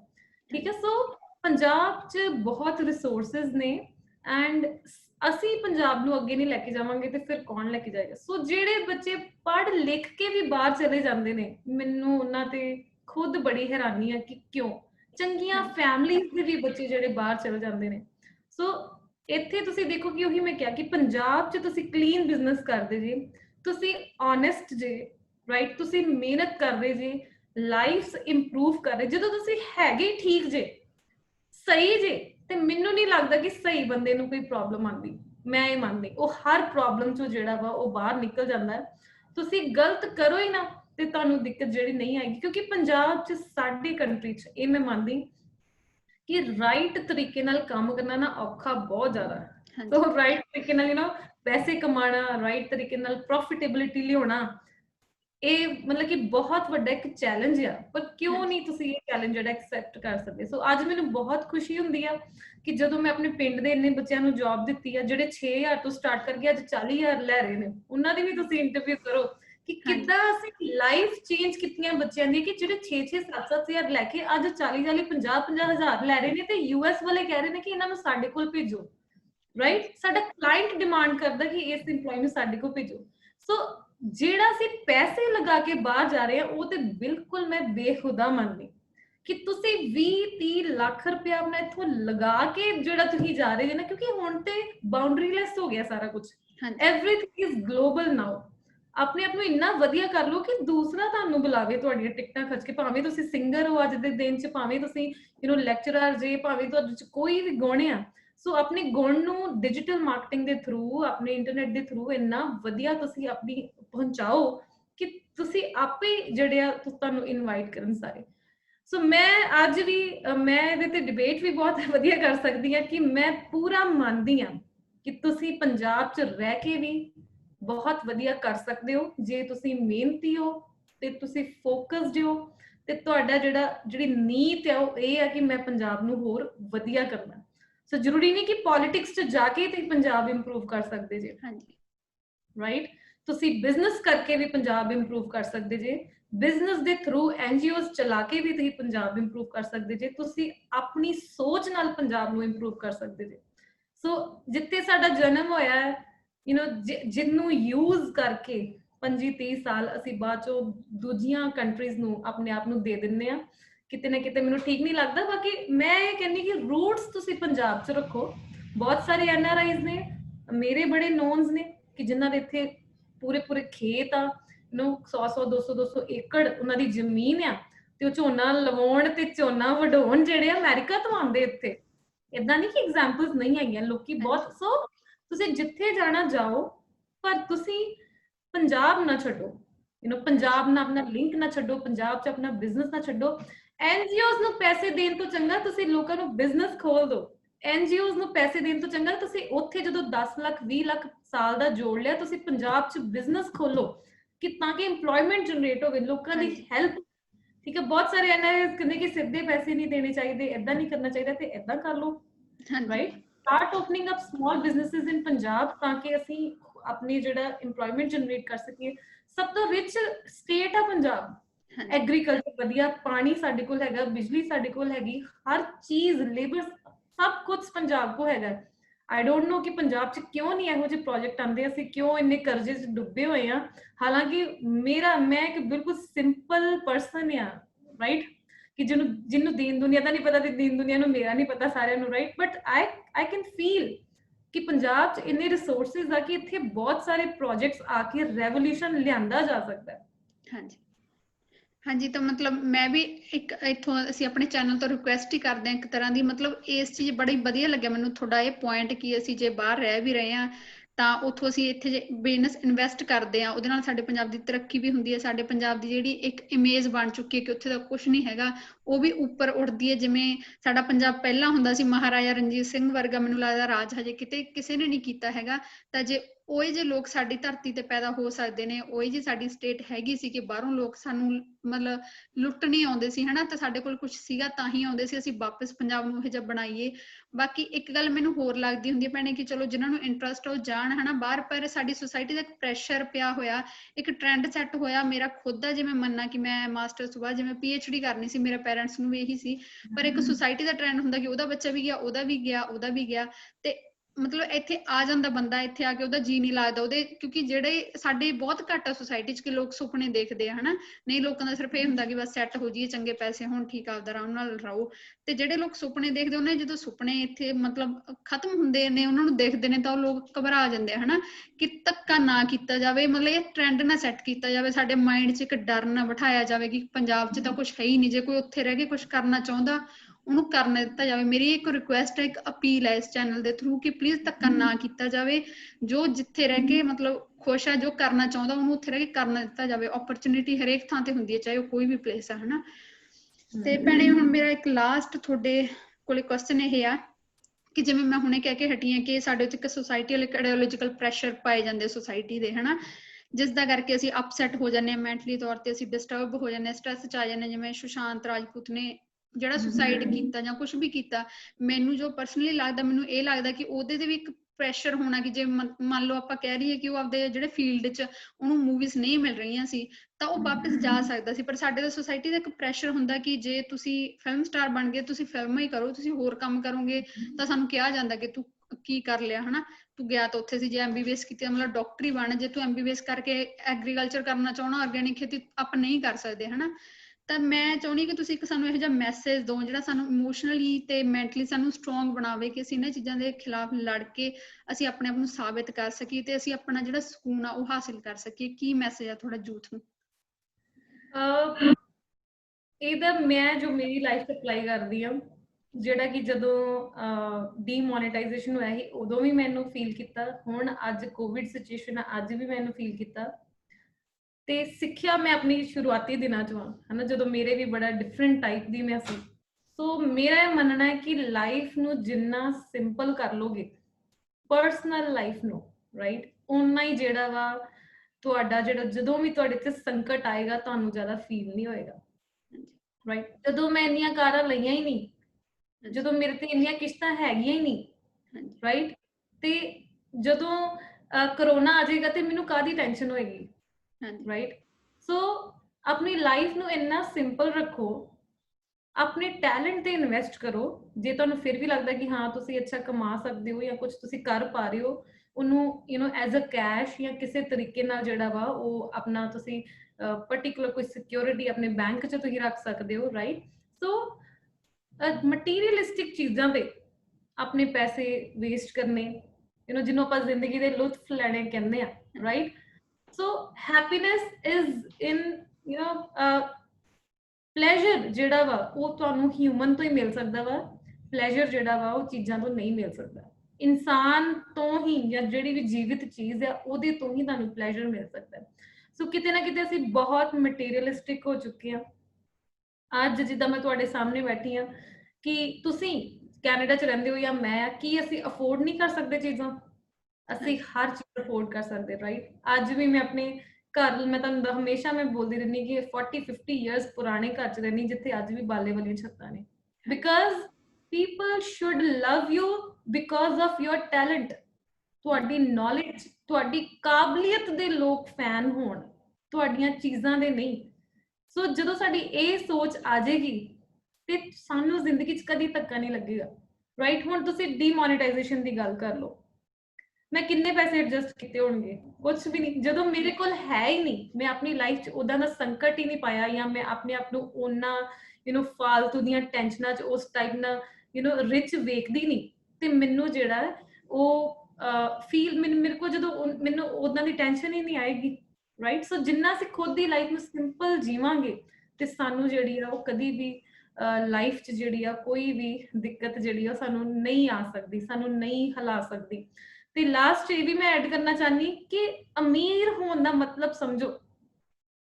ਅਮੀਰੀ ਇਹ ਨਹੀਂ ਆ ਕਿ ਮੇਰੇ ਕੋਲ ਮਰਸੀਡੀਜ਼ ਆ, ਅਮੀਰੀ ਇਹ ਨਹੀਂ ਕਿ ਮੇਰੇ ਕੋਲ ਰਾਇਲਸ ਰॉयस ਆ, ਰਾਈਟ? ਅਮੀਰੀ ਇਹ ਨਹੀਂ ਕਿ ਮੇਰੇ ਕੋਲ ਇਹ ਵਾਲੀ ਘੜੀ ਆ, ਰਾਈਟ? ਮੇਰੇ ਕੋਲ ਬਹੁਤ ਸਾਰੇ ਸ਼ੂਜ਼ ਆ। This is not richness. ਅਮੀਰੀ ਇਹ ਹੈ ਕਿ ਤੁਸੀਂ 1 ਕਰੋੜ ਰੁਪਇਆ ਕਿਸੇ ਨੂੰ ਅਨਨੋਨ ਨੂੰ ਦੇਤਾ, ਜਿਹਦਾ ਤੁਹਾਨੂੰ ਪਤਾ ਵੀ ਨਹੀਂ ਕਿ ਉਹ ਕੌਣ ਆ, ਹਾਂਜੀ ਰਾਈਟ? ਉਹ ਅਮੀਰੀ ਆ। ਸੋ ਲੋਕਡਾਊਨ ਦੇ ਵਿੱਚ ਤੁਸੀਂ ਦੇਖੋ ਕਿ ਜੇ ਮੈਂ ਚਾਹੁੰਦੀ ਤੇ ਮੇਰੇ ਕੋਲ ਇੰਨਾ ਵਧੀਆ ਇੱਕ ਬਹਾਨਾ ਹੈਗਾ ਸੀ, ਮੈਂ ਆਪਣੀ EMPLOYEES ਕੱਢ ਸਕਦੀ ਸੀ, ਉਹਨਾਂ ਦੀ ਸੈਲਰੀ 10%, 20%, 30% ਰਿਡਿਊਸ ਕਰ ਸਕਦੀ ਸੀ। ਜਿਹੜੇ ਮੈਨੂੰ ਲੱਗਦੇ ਸੀ ਕਿ ਥਿਨ ਲਾਈਨ ਤੇ ਹੈਗੇ ਉਹਨਾਂ ਨੂੰ ਕੱਢ ਵੀ ਸਕਦੇ ਸੀ, ਰਾਈਟ? ਆਪਣੇ ਪੈਸੇ ਬਚਾ ਸਕਦੇ ਸੀ। ਪੈਸੇ ਬਚਾ ਕੇ 15, 20, 30 ਲੱਖ ਰੁਪਇਆ ਮੈਂ ਆਪਣੀ ਕੋਈ ਕੰਸਟਰਕਸ਼ਨ ਕਰਾ ਸਕਦੀ ਸੀ, ਜਿਹੜਾ ਮੇਰਾ ਪਲਾਨ ਸੀ ਆਉਣ ਵਾਲੇ ਦਿਨਾਂ 'ਚ, ਰਾਈਟ? ਮੇਰੇ ਕੋਲ ਇੰਨਾ ਵਧੀਆ ਬਹਾਨਾ ਮਿਲ ਗਿਆ। ਬਟ ਮੈਨੂੰ ਅਮੀਰੀ ਆਪਣੀ ਬਿਲਡਿੰਗ 'ਚ ਨਹੀਂ ਦਿਖਦੀ, ਮੈਨੂੰ ਅਮੀਰੀ ਆਪਣੇ EMPLOYEES ਨੂੰ ਪੂਰੀ ਸੈਲਰੀ ਦੇ ਕੇ ਪਲੱਸ ਉਹਦੇ ਉੱਤੇ ਵੀ 30% ਹੋਰ ਦੇ ਕੇ, ਉਦੋਂ ਮੈਂ ਫੀਲ ਕਰਦੀ ਕਿ ਮੈਂ ਰਿਚ ਆ। ਜਦੋਂ ਮੈਂ ਕਿਸੇ ਦੇ ਆਪਰੇਸ਼ਨ ਦੇ ਪੈਸੇ ਦੇਤੇ, ਜਾਂ ਆਪਾਂ ਕੋਈ ਵੀ ਕਿਸੇ ਦੀ ਹੈਲਪ ਕਰਤੀ, ਜਾਂ ਅਨਨੋਨ ਹੀ ਕੋਈ ਕੰਮ ਕਰ ਦਿੱਤਾ। ਸੋ ਤੁਹਾਡੀ ਅਮੀਰੀ ਤੁਹਾਡਾ ਕਿੱਡਾ ਵੱਡਾ ਦਿਲ ਆ ਕਿਸੇ ਨੂੰ ਦੇਣ ਦਾ, ਉਹਦੇ ਨਾਲ ਮੈਜਰ ਹੋਣੀ ਚਾਹੀਦੀ ਹੈ, ਨਾ ਕਿ ਤੁਹਾਡਾ ਕਿੰਨਾ ਜ਼ਿਆਦਾ ਮਨ ਹੈ ਕੋਈ ਚੀਜ਼ਾਂ ਖਰੀਦਣ ਦਾ। ਸੋ ਦਿਸ ਇਜ਼ ਸਮਥਿੰਗ ਕਿ ਵੀ ਨੀਡ ਟੂ ਲਰਨ ਕਿ ਅਸਲ ਅਮੀਰ ਕੌਣ ਆ। ਹਾਂਜੀ ਇੱਕ ਭੈਣੇ ਦੇ ਵਿੱਚ ਮੈਂ ਹੋਰ ਐਡ ਕਰਨਾ ਚਾਹੁੰਦੀ ਹਾਂ, ਮਤਲਬ ਪੁੱਛਣਾ ਚਾਹੁੰਦੀ ਹਾਂ ਤੁਹਾਨੂੰ, ਜਿਵੇਂ ਹੁਣ ਸਾਡਾ ਆਪਣਾ ਯੂਥ ਆ, ਸਾਡੇ ਵਰਗੇ ਲੋਕ ਹਨਾ, ਅਸੀਂ ਘਬਰਾਏ ਹੁੰਦੇ, ਅਸੀਂ ਮਤਲਬ ਡਰੇ ਹੋਏ ਆ ਹਨਾ ਫਿਊਚਰ ਨੂੰ ਲੈ ਕੇ, ਫਿਊਚਰ ਇਨ ਕਾਈਂਡ, ਮਤਲਬ ਜਿਨ੍ਹਾਂ ਲੋਕਾਂ ਦੇ ਕੁਝ ਡ੍ਰੀਮਸ ਨੇ ਉਹਨਾਂ ਨੂੰ ਇਹ ਹੈ ਕਿ ਅਸੀਂ ਕੁਝ ਕਰਨਾ ਚਾਹੁੰਦੇ ਹਾਂ। ਜਿਵੇਂ ਤੁਸੀਂ USA ਛੱਡ ਕੇ ਪਿੰਡ ਚ ਆਉਣ ਦਾ ਫੈਸਲਾ ਲਿਆ ਹਨਾ, ਕਈ ਵਾਰ ਹੁੰਦਾ ਹੈ ਕਿ ਜਿਹੜਾ ਬੰਦਾ ਕੁਝ ਵੱਡਾ ਕਰਨਾ ਚਾਹੁੰਦਾ ਉਹਨੂੰ ਕੁਝ ਵੱਡੀ ਚੀਜ਼ ਛੱਡ ਕੇ ਛੋਟੀ ਤੇ ਆਉਣਾ ਪੈਂਦਾ। ਪਰ ਉਹੀ ਗੱਲ ਜਿਹੜੀ ਮੈਂ ਪਹਿਲਾਂ ਵੀ ਕਹੀ ਕਿ ਸਾਡੇ ਉੱਤੇ ਇੱਕ ਸੋਸਾਇਟੀ ਦਾ ਤੇ ਇੱਕ ਸੋਸਾਇਟੀਕਲ ਤੇ ਆਈਡੀਓਲੋਜੀਕਲ ਪ੍ਰੈਸ਼ਰ ਹੁੰਦਾ ਕਿ ਜੇ ਤੂੰ MBBS ਕਰ ਲਿਆ ਤਾਂ ਤੂੰ ਡਾਕਟਰ ਹੀ ਬਣਨਾ। ਜੇ ਮੈਂ ਆ ਕੇ ਬਾਅਦ ਚੋਂ ਖੇਤ ਚ ਮਤਲਬ ਖੇਤੀ ਕਰਨਾ ਚਾਹੁੰਦੀ ਹਾਂ, ਆਰਗੈਨਿਕ ਖੇਤੀ, ਤਾਂ ਮੈਨੂੰ ਉਹ ਅਸੈਪਟ ਨਹੀਂ ਕਰਨਗੇ ਲੋਕ, ਉਹਦੇ ਮੈਨੂੰ ਤਾਨੇ ਵੱਜਣਗੇ। ਜਾਂ ਫਿਰ ਮੈਂ ਮੰਨ ਲਓ MBBS ਕਰ ਲਈ, ਮੈਂ ਉਹਦੇ ਵਿੱਚ ਜ਼ਿਆਦਾ ਸਫਲ ਨਹੀਂ ਹੋ ਪਾ ਰਹੀ, ਮੈਨੂੰ ਇਹ ਲੱਗਦਾ ਕਿ ਉਹਨੂੰ ਛੱਡ ਕੇ ਚਲੋ ਪਿੰਡ ਜਾ ਕੇ ਕੁਝ ਹੋਰ ਕੰਮ ਕਰ ਲਈ ਜਿਸ ਚ ਮੈਨੂੰ ਸਕਸੈਸ ਮਿਲ ਜੂਗੀ। ਤਾਂ ਉਹ ਸੋਸਾਇਟੀ ਦਾ ਇੱਕ ਸਾਡੇ ਉੱਤੇ ਪ੍ਰੈਸ਼ਰ ਹੁੰਦਾ ਕਿ ਨਹੀਂ, ਆਪਣੇ ਦਿਮਾਗ 'ਚ ਹੁੰਦਾ ਕਿ ਨਹੀਂ ਜੇ ਮੈਂ ਵਾਪਸ ਗਿਆ ਤਾਂ ਸ਼ਾਇਦ ਮੈਨੂੰ ਆਏਂ ਕਹਿਣਗੇ ਹਨਾ, ਮੈਂ ਵਾਪਸ ਗਿਆ ਤਾਂ ਮੈਨੂੰ ਲੋਕ, ਉਹਨੂੰ ਕਿਵੇਂ ਮੈਨੇਜ ਕੀਤਾ ਜਾਣਾ ਚਾਹੀਦਾ, ਮਤਲਬ ਕਿਵੇਂ ਆਪਾਂ ਨੂੰ ਉਹਦੇ 'ਚ ਖੜਨਾ ਚਾਹੀਦਾ? ਸਭ ਤੋਂ ਪਹਿਲਾਂ ਤਾਂ ਤੁਹਾਨੂੰ ਇਹ ਮੰਨਣਾ ਪਏਗਾ ਕਿ ਜੋ ਸਾਡਾ ਡ੍ਰੀਮ ਆ ਉਹ ਸਾਡਾ ਹੀ ਆ। ਤੁਸੀਂ ਆਪਣਾ ਡ੍ਰੀਮ ਕਿਸੇ ਤੇ ਥੋਪ ਨਹੀਂ ਸਕਦੇ, ਭਾਵੇਂ ਤੁਹਾਡੇ ਹਸਬੈਂਡ ਆ, ਬ੍ਰਦਰ ਆ, ਮੰਮੀ ਆ, papa, right? They can help you, ਤੁਹਾਡੇ ਨਾਲ ਆ ਸਕਦੇ, ਪਰ ਉਹ ਆਪਣੀਆਂ ਜ਼ਿੰਦਗੀਆਂ ਛੱਡ ਕੇ, ਆਪਣੀ ਜ਼ਿੰਦਗੀ ਦਾ ਪਹਿਲੂ ਛੱਡ ਕੇ, ਆਪਣੀ ਜ਼ਿੰਦਗੀ 'ਚ ਜੋ ਉਹ ਕਰਨਾ ਚਾਹੁੰਦੇ ਨੇ ਉਹਨੂੰ ਛੱਡ ਕੇ ਜੇ ਤੁਹਾਡੇ ਨਾਲ ਹੀ ਲੱਗ ਜਾਣ ਤੇ ਉਹ ਕਿਤੇ ਨਾ ਕਿਤੇ ਜਿਹੜਾ ਗਲਤ ਆ। ਸੋ ਵਨ ਥਿੰਗ ਕਿ ਜੋ ਵੀ ਅੱਜ ਜੋ ਮੈਂ ਬਣਨਾ ਚਾਹੁੰਦੀ ਆ, ਜਿੱਥੇ ਮੈਂ ਪਹੁੰਚਣਾ ਚਾਹੁੰਦੀ ਆ, ਉਹ ਮੇਰਾ ਆਪਣਾ ਹੀ ਡ੍ਰੀਮ ਆ, ਉਹ ਮੈਂ ਥੋਪ ਨਹੀਂ ਸਕਦੀ। ਸੋ ਦਿਸ ਹੈਜ਼ ਟੂ ਬੀ ਕਲੀਅਰ। ਤੁਸੀਂ PhD ਕਰਕੇ ਆਰਗੈਨਿਕ ਫਾਰਮਰ ਬਣਨਾ ਚਾਹੁੰਦੇ ਜੇ, ਰਾਈਟ? ਜਾਂ ਤੁਸੀਂ ਉਹਨੂੰ ਛੱਡ ਕੇ ਮਿਊਜ਼ਿਕ ਇੰਡਸਟਰੀ ਜਾਣਾ ਚਾਹੁੰਦੇ, ਤੁਹਾਡੀ ਚੋਇਸ ਹੈ, ਤੁਹਾਡਾ ਡ੍ਰੀਮ। ਉਹਦੇ ਵਿੱਚ ਬਿਲੀਵ ਵੀ ਤੁਹਾਨੂੰ ਕਰਨਾ ਪਏਗਾ, ਦੂਜੇ ਥੋੜਾ ਥੋੜਾ ਕਰ ਲੈਣਗੇ ਜਾਂ ਨਹੀਂ ਕਰਨਗੇ, ਰਾਈਟ? ਸੋ ਜਿਹੜਾ ਮੇਨ ਥਰਡ ਸਟੈਪ ਮੈਂ ਦੱਸਣਾ ਚਾਹੁੰਦੀ ਕਿ ਰੈਜ਼ਿਸਟੈਂਸ ਆਣੀ ਆ। ਜਦੋਂ ਤੱਕ ਤੁਸੀਂ ਕਲਾਸ 'ਚ ਫਸਟ ਨਹੀਂ ਨਾ ਆ ਜਾਂਦੇ, ਤੁਹਾਡੇ ਮੰਮੀ ਨੇ ਕਹਿਣਾ ਹੀ ਆ ਕਿ ਅੱਜ ਰੋਟੀ ਤੂੰ ਬਣਾਉਣੀ ਆ, ਰਾਈਟ? ਸੋ ਤੁਹਾਨੂੰ ਆਪਣੇ ਆਪ ਨੂੰ, ਭਾਵੇਂ ਤੁਹਾਡੇ ਘਰ ਦੇ ਹੋਣ, ਭਾਵੇਂ ਲੋਕ ਹੋਣ, ਤੁਹਾਨੂੰ ਕੜੀ ਮਿਹਨਤ ਕਰਕੇ ਪ੍ਰੂਫ ਕਰਨਾ ਹੀ ਪਏਗਾ ਆਪਣੇ ਆਪ ਨੂੰ। ਸੋ ਉਹ ਸਾਰਿਆਂ ਦੇ ਦੌਰ ਆਉਂਦਾ। ਬੜੀ ਵਾਰੀ ਹੁੰਦਾ ਕਿ ਪੇਰੈਂਟਸ ਨੂੰ ਵੀ ਲੱਗਦਾ ਕਿ ਨਹੀਂ ਏਦਾਂ ਨਹੀਂ, ਤੁਸੀਂ, ਮੇਰੇ ਪੇਰੈਂਟਸ ਮੈਨੂੰ ਕਿੰਨੀ ਵਾਰੀ ਕਹਿੰਦੇ ਤੂੰ US ਜਾ ਸਕਦੀ ਆ, ਜਾਂ ਮੇਰੇ ਇਨ-ਲॉज ਮੈਨੂੰ ਕਿੰਨੀ ਵਾਰੀ ਕਹਿੰਦੇ ਕਿ ਆਪਾਂ ਉੱਥੇ ਵੀ ਕਰ ਸਕਦੇ ਹਾਂ, ਰਾਈਟ? ਬਟ ਨਹੀਂ, ਆਪਣੇ ਆਪ ਨੂੰ ਪ੍ਰੂਫ ਕਰਨ ਲਈ ਤੁਸੀਂ ਇਕੱਲੇ ਹੀ ਹੁੰਦੇ ਜੇ। ਸੋ ਜੇ ਤੁਸੀਂ ਵੀ ਜਾਂ ਕੋਈ ਵੀ ਸੋਸਾਇਟੀ ਨੂੰ ਦਾ ਪ੍ਰੈਸ਼ਰ ਹੈ ਉਹਦੇ ਤੇ ਉਹਨੂੰ ਇਹ ਮੰਨਣਾ ਪਵੇਗਾ ਕਿ ਮੈਨੂੰ ਰੈਜ਼ਿਸਟੈਂਸ ਰਹੇਗੀ, ਲੋਕ ਮਨਾ ਕਰਨਗੇ, ਅਗੇਂਸਟ ਹੋਣਗੇ, ਬਟ ਇੱਕ ਵਾਰ ਜਦੋਂ ਤੁਸੀਂ ਕਰਕੇ ਵਿਖਾਤਾ ਤੇ ਫਿਰ ਲੋਕ ਤੁਹਾਡੇ ਨਾਲ ਜੁੜ ਜਾਣਗੇ, ਫਿਰ ਕਾਫਲਾ ਤੁਹਾਡੇ ਨਾਲ ਚੱਲਣ ਲੱਗ ਜਾਂਦਾ ਹੈ। ਪਰ ਸ਼ੁਰੂ 'ਚ ਤੁਸੀਂ ਜਿਹੜੇ ਉਹ ਇਕੱਲੇ ਹੀ ਹੁੰਦੇ ਜੇ, ਤੇ ਜੇ ਤੁਸੀਂ ਜ਼ਿੰਦਗੀ 'ਚ ਅੱਗੋਂ ਗਰੋ ਕਰਨਾ ਚਾਹੁੰਦੇ ਜੇ, ਹੋਰ ਵੀ ਅੱਛੇ ਮੁਕਾਮ ਹਾਸਲ ਕਰਨਾ ਚਾਹੁੰਦੇ ਜੇ, ਤੇ ਇਹੋ ਜਿਹੇ ਇਨਸਾਨ ਜਿਹੜੇ ਆ ਉਹ ਟੌਪ ਤੇ ਕਹਿੰਦੇ ਇਕੱਲੇ ਹੀ ਹੁੰਦੇ ਨੇ, ਹਾਂਜੀ ਰਾਈਟ? ਬਿਕੋਜ਼ ਤੁਹਾਡੇ ਵਾਂਗੂ ਕੋਈ ਨਹੀਂ ਸੋਚ ਸਕਦਾ, ਉੱਥੋਂ ਤੱਕ ਉਹ ਨਹੀਂ ਸੋਚ ਸਕਦਾ, ਉਹਦੇ ਆਪਣੇ ਡ੍ਰੀਮ ਦਾ ਉਹ ਸੋਚ ਰਿਹਾ, ਰਾਈਟ? ਸੋ ਰੈਜ਼ਿਸਟੈਂਸ ਰਹੇਗੀ, ਤੇ ਰੈਜ਼ਿਸਟੈਂਸ ਦੇ ਵਿੱਚੋਂ ਆਪਣੇ ਆਪ ਨੂੰ ਪ੍ਰੂਵ ਕਰਕੇ ਸਾਨੂੰ ਅੱਗੇ ਨਿਕਲਣਾ ਹੈ। ਫਿਰ ਤੁਹਾਡੇ ਮੰਮੀ ਵੀ ਤੁਹਾਡੇ ਨਾਲ ਹੋਣਗੇ, ਪਾਪਾ ਵੀ ਤੁਹਾਡੇ ਨਾਲ ਹੋਣਗੇ। ਸੋ ਦਿਸ ਇਜ਼ ਮਤਲਬ ਸਭ ਤੋਂ ਵੱਡੀ ਗੱਲ ਸਾਨੂੰ ਆਪਣੇ ਆਪ ਤੇ ਵਿਸ਼ਵਾਸ ਹੋਣਾ ਚਾਹੀਦਾ, ਤੇ ਫਿਰ ਅਸੀਂ ਮਤਲਬ ਸਾਰਿਆਂ ਦੇ ਖਿਲਾਫ ਜਾ ਕੇ ਚਾਹੇ ਉਹ ਕਰਦੇ ਆਂ, ਪਰ ਸਾਨੂੰ ਯਕੀਨ ਹੋਣਾ ਚਾਹੀਦਾ ਸੀ ਕਿ ਐਂਡ ਤੇ ਅਸੀਂ ਸਾਬਿਤ ਕਰ ਦਾਂਗੇ। ਕਰ ਦਾਂਗੇ। ਸੋ ਇਹ ਨਹੀਂ ਕਿ ਮੈਨੂੰ ਸਾਬਿਤ ਨਹੀਂ ਕਰਨਾ ਪਿਆ। ਮੈਂ ਆ ਜਿਹੜੀ ਤੁਹਾਨੂੰ ਐਗਜ਼ਾਮਪਲ ਦਿੱਤੀ ਕਿ ਫਸਟ ਆਵਾਂਗੇ ਤੇ ਫੇਰ ਹੀ ਘਰ ਦੇ ਕਹਿਣਗੇ ਅੱਛਾ ਤੂੰ ਨਹੀਂ ਕੋਈ ਕੰਮ ਕਰਨਾ, ਤੂੰ ਹੁਣ ਪੜ੍ਹਨਾ ਵਾ, ਰਾਈਟ? ਸੋ ਇਹ ਮੇਰੀ ਰੀਅਲ ਲਾਈਫ ਐਗਜ਼ਾਮਪਲ ਹੀ ਆ ਕਿ ਮੈਂ ਆਪਣੇ ਪੇਰੈਂਟਸ ਨੂੰ ਕਹਿੰਦੀ ਹੁੰਦੀ ਸੀ ਕਿ ਮੈਨੂੰ ਆਹ ਕਹਿਤਾ, ਮੈਨੂੰ ਉਹ ਕਹਿਤਾ, ਤੇ ਉਹਨਾਂ ਨੂੰ ਲੱਗਦਾ ਹੈ ਕਿ ਬਹਾਨੇ ਲਾ ਰਿਹਾ ਬੱਚਾ, ਹਨਾ, ਕਿ ਕੰਮ ਕਰਨ ਵਾਲਾ। ਫਿਰ ਮੈਂ ਉਹਨਾਂ ਨੂੰ ਕਿਹਾ ਮੈਂ ਤੁਹਾਨੂੰ ਫਸਟ ਆ ਕੇ ਦਿਖਾਵਾਂਗੀ, ਤੁਸੀਂ ਮੈਨੂੰ ਕੁਝ ਨਹੀਂ ਕਹਿਣਾ ਕਿ ਮੇਰਾ ਟਾਈਮ ਨਾ ਲੱਗੇ ਕਿਤੇ, ਹਨਾ? ਸੋ ਇਟਸ ਲਾਈਕ ਕਿ ਇਹ ਨਹੀਂ ਕਿ ਮੇਰੀ ਲਾਈਫ ਸਾਰੀ ਗੁੱਡ ਹੀ ਆ, ਰਾਈਟ? ਬਟ ਉਹਨੂੰ ਮੈਂ ਪੋਜ਼ਿਟਿਵਲੀ ਲਿਆ। ਮੈਂ ਆਪਣੇ ਆਪ 'ਚ ਇੰਨਾ ਬਿਲੀਵ ਕਰਦੀ ਹਾਂ ਕਿ ਮੈਨੂੰ ਲੱਗਦਾ ਕਿ ਨਹੀਂ ਮੈਂ ਕਰ ਸਕਦੀ ਹਾਂ। ਜਦੋਂ ਮੇਰੇ ਤੇ ਟਫ ਟਾਈਮ ਹੁੰਦਾ, ਮੈਂ ਇੱਕ ਪੈਰ ਵੀ ਅੱਗੇ ਨਹੀਂ ਧਰ ਸਕਦੀ, ਤਾਂ ਵੀ ਮੈਂ ਪਿੱਛੇ ਮੁੜ ਕੇ ਨਹੀਂ ਦੇਖਦੀ, ਮੈਂ ਚੀਜ਼ਾਂ ਨੂੰ ਬੰਦ ਨਹੀਂ ਕਰਦੀ, ਮੈਂ ਉਹਨੂੰ ਓਪਨ ਰਹਿਣ ਦਿੰਦੀ ਹਾਂ ਕਿ ਜਦੋਂ ਤੁਸੀਂ ਅੱਗੇ ਨਹੀਂ ਨਾ ਵੱਧ ਸਕਦੇ ਤੇ ਤੁਹਾਨੂੰ ਪਿੱਛੇ ਵੀ ਨਹੀਂ ਜਾਣਾ ਚਾਹੀਦਾ। ਉਹ ਕਹਿੰਦੇ ਨਾ ਕਿ ਸਟੈਪ ਬੈਕ ਤੇ ਵਧੀਆ ਸਟੈਪ ਲਓ, ਪਰ ਮੇਰਾ ਰੂਲ ਹੈ ਕਿ ਮੈਂ ਉੱਥੇ ਖਲੋ ਜਾਂਦੀ ਹਾਂ, ਸਟੈਪ ਬੈਕ ਨਹੀਂ, ਉੱਥੇ ਖੜੀ ਰਹੂੰਗੀ ਕਿੰਨੀ ਦੇਰ ਕਿ ਹੁਣ ਅੱਗੋਂ ਕੀ ਕਰਨਾ ਹੈ, right? And then we can go from a new way, ਕਿ ਸਿੱਧਾ ਨਹੀਂ ਜਾਣਾ, ਹੁਣ ਆਪਾਂ ਥੋੜਾ ਏਦਾਂ ਕਰਕੇ ਚੱਲਦੇ ਹਾਂ। So you should never look back. ਭੈਣੇ ਬਹੁਤ ਵਧੀਆ ਲੱਗਿਆ ਤੁਹਾਡੇ ਨਾਲ ਗੱਲ ਕਰਕੇ, ਮੈਨੂੰ ਖੁਦ ਨੂੰ ਬਹੁਤ ਕੁਝ ਸਿੱਖਣ ਨੂੰ ਮਿਲਿਆ। ਉਮੀਦ ਕਰਦੇ ਹਾਂ ਕਿ ਜਿਹੜੇ ਸੁਣਨਗੇ ਇਸ ਨੂੰ ਵੀਡੀਓ ਨੂੰ, ਤੇ ਮੈਂ ਇੱਕ ਰਿਕੁਐਸਟ ਕਰਦੀ ਹਾਂ ਸਾਰਿਆਂ ਨੂੰ ਕਿ ਜਿਹੜੇ ਲੋਕਾਂ ਨੂੰ ਵਾਕਿਆ 'ਚ ਲੋੜ ਆ, ਜਿਹੜੇ ਕਨਫਿਊਜ਼ ਨੇ, ਕਿਉਂਕਿ ਮੈਂ ਖੁਦ ਪਰਸਨਲੀ ਤੌਰ ਤੇ ਮੈਂ ਇੱਕ ਹਜੇ ਸਟੂਡੈਂਟ ਹੀ ਹਾਂ, ਤੇ ਮੈਨੂੰ ਖੁਦ ਨੂੰ ਪਤਾ ਕਿ ਮੈਂ ਕੀ ਫੇਸ ਕਰ ਰਹੀ ਹਾਂ, ਤੇ ਮੈਨੂੰ ਲੱਗਦਾ ਹੁੰਦਾ ਕਿ ਜਿਹੜੇ ਮੇਰੇ ਵਰਗੀ ਸੋਚ ਰੱਖਣ ਵਾਲੇ ਲੋਕ ਨੇ, ਜਾਂ ਜਿਹੜੇ ਇਹੋ ਜਿਹੇ ਲੋਕ ਨੇ ਜਿਹੜੇ ਸੋਚਦੇ ਨੇ ਕਿ ਕੁਝ ਕਰਨਾ ਮਤਲਬ ਸਿਰਫ ਆਪਦੀ ਪਰਸਨਲ ਲਾਈਫ ਜਿਉਂ ਕੇ ਇੱਥੋਂ ਨਹੀਂ ਜਾਣਾ, ਉਹ ਸ਼ਾਇਦ ਕਿਤੇ ਨਾ ਕਿਤੇ ਕਨਫਿਊਜ਼ ਹੁੰਦੇ ਨੇ ਇਹਨਾਂ ਸਾਰੀਆਂ ਗੱਲਾਂ ਕਰਕੇ। ਉਹਨਾਂ ਨੂੰ ਬਹੁਤ ਕੁਝ ਕਲੀਅਰ ਹੋਊਗਾ। ਵੱਧ ਤੋਂ ਵੱਧ ਸ਼ੇਅਰ ਕਰੋ ਇਸ ਵੀਡੀਓ ਨੂੰ, ਉਹਨਾਂ ਲੋਕਾਂ ਤੱਕ ਪਹੁੰਚਾਓ ਜਿਨ੍ਹਾਂ ਨੂੰ ਇਸ ਦੀ ਵਾਕਿਆ 'ਚ ਲੋੜ ਆ। ਬਾਕੀ ਭੈਣੇ ਬਹੁਤ ਵਧੀਆ ਲੱਗਿਆ ਸਾਨੂੰ ਤੁਹਾਡੀ ਲਾਈਫ ਦੀ ਜਰਨੀ ਜਾਣ ਕੇ, ਬਹੁਤ ਕੁਝ ਸਿੱਖਣ ਨੂੰ ਮਿਲਿਆ, ਤੇ ਤੁਹਾਡਾ ਬਹੁਤ ਬਹੁਤ ਧੰਨਵਾਦ। Thank you so much. ਸਤਿ ਸ਼੍ਰੀ ਅਕਾਲ ਜੀ। ਸਤਿ ਸ਼੍ਰੀ ਅਕਾਲ।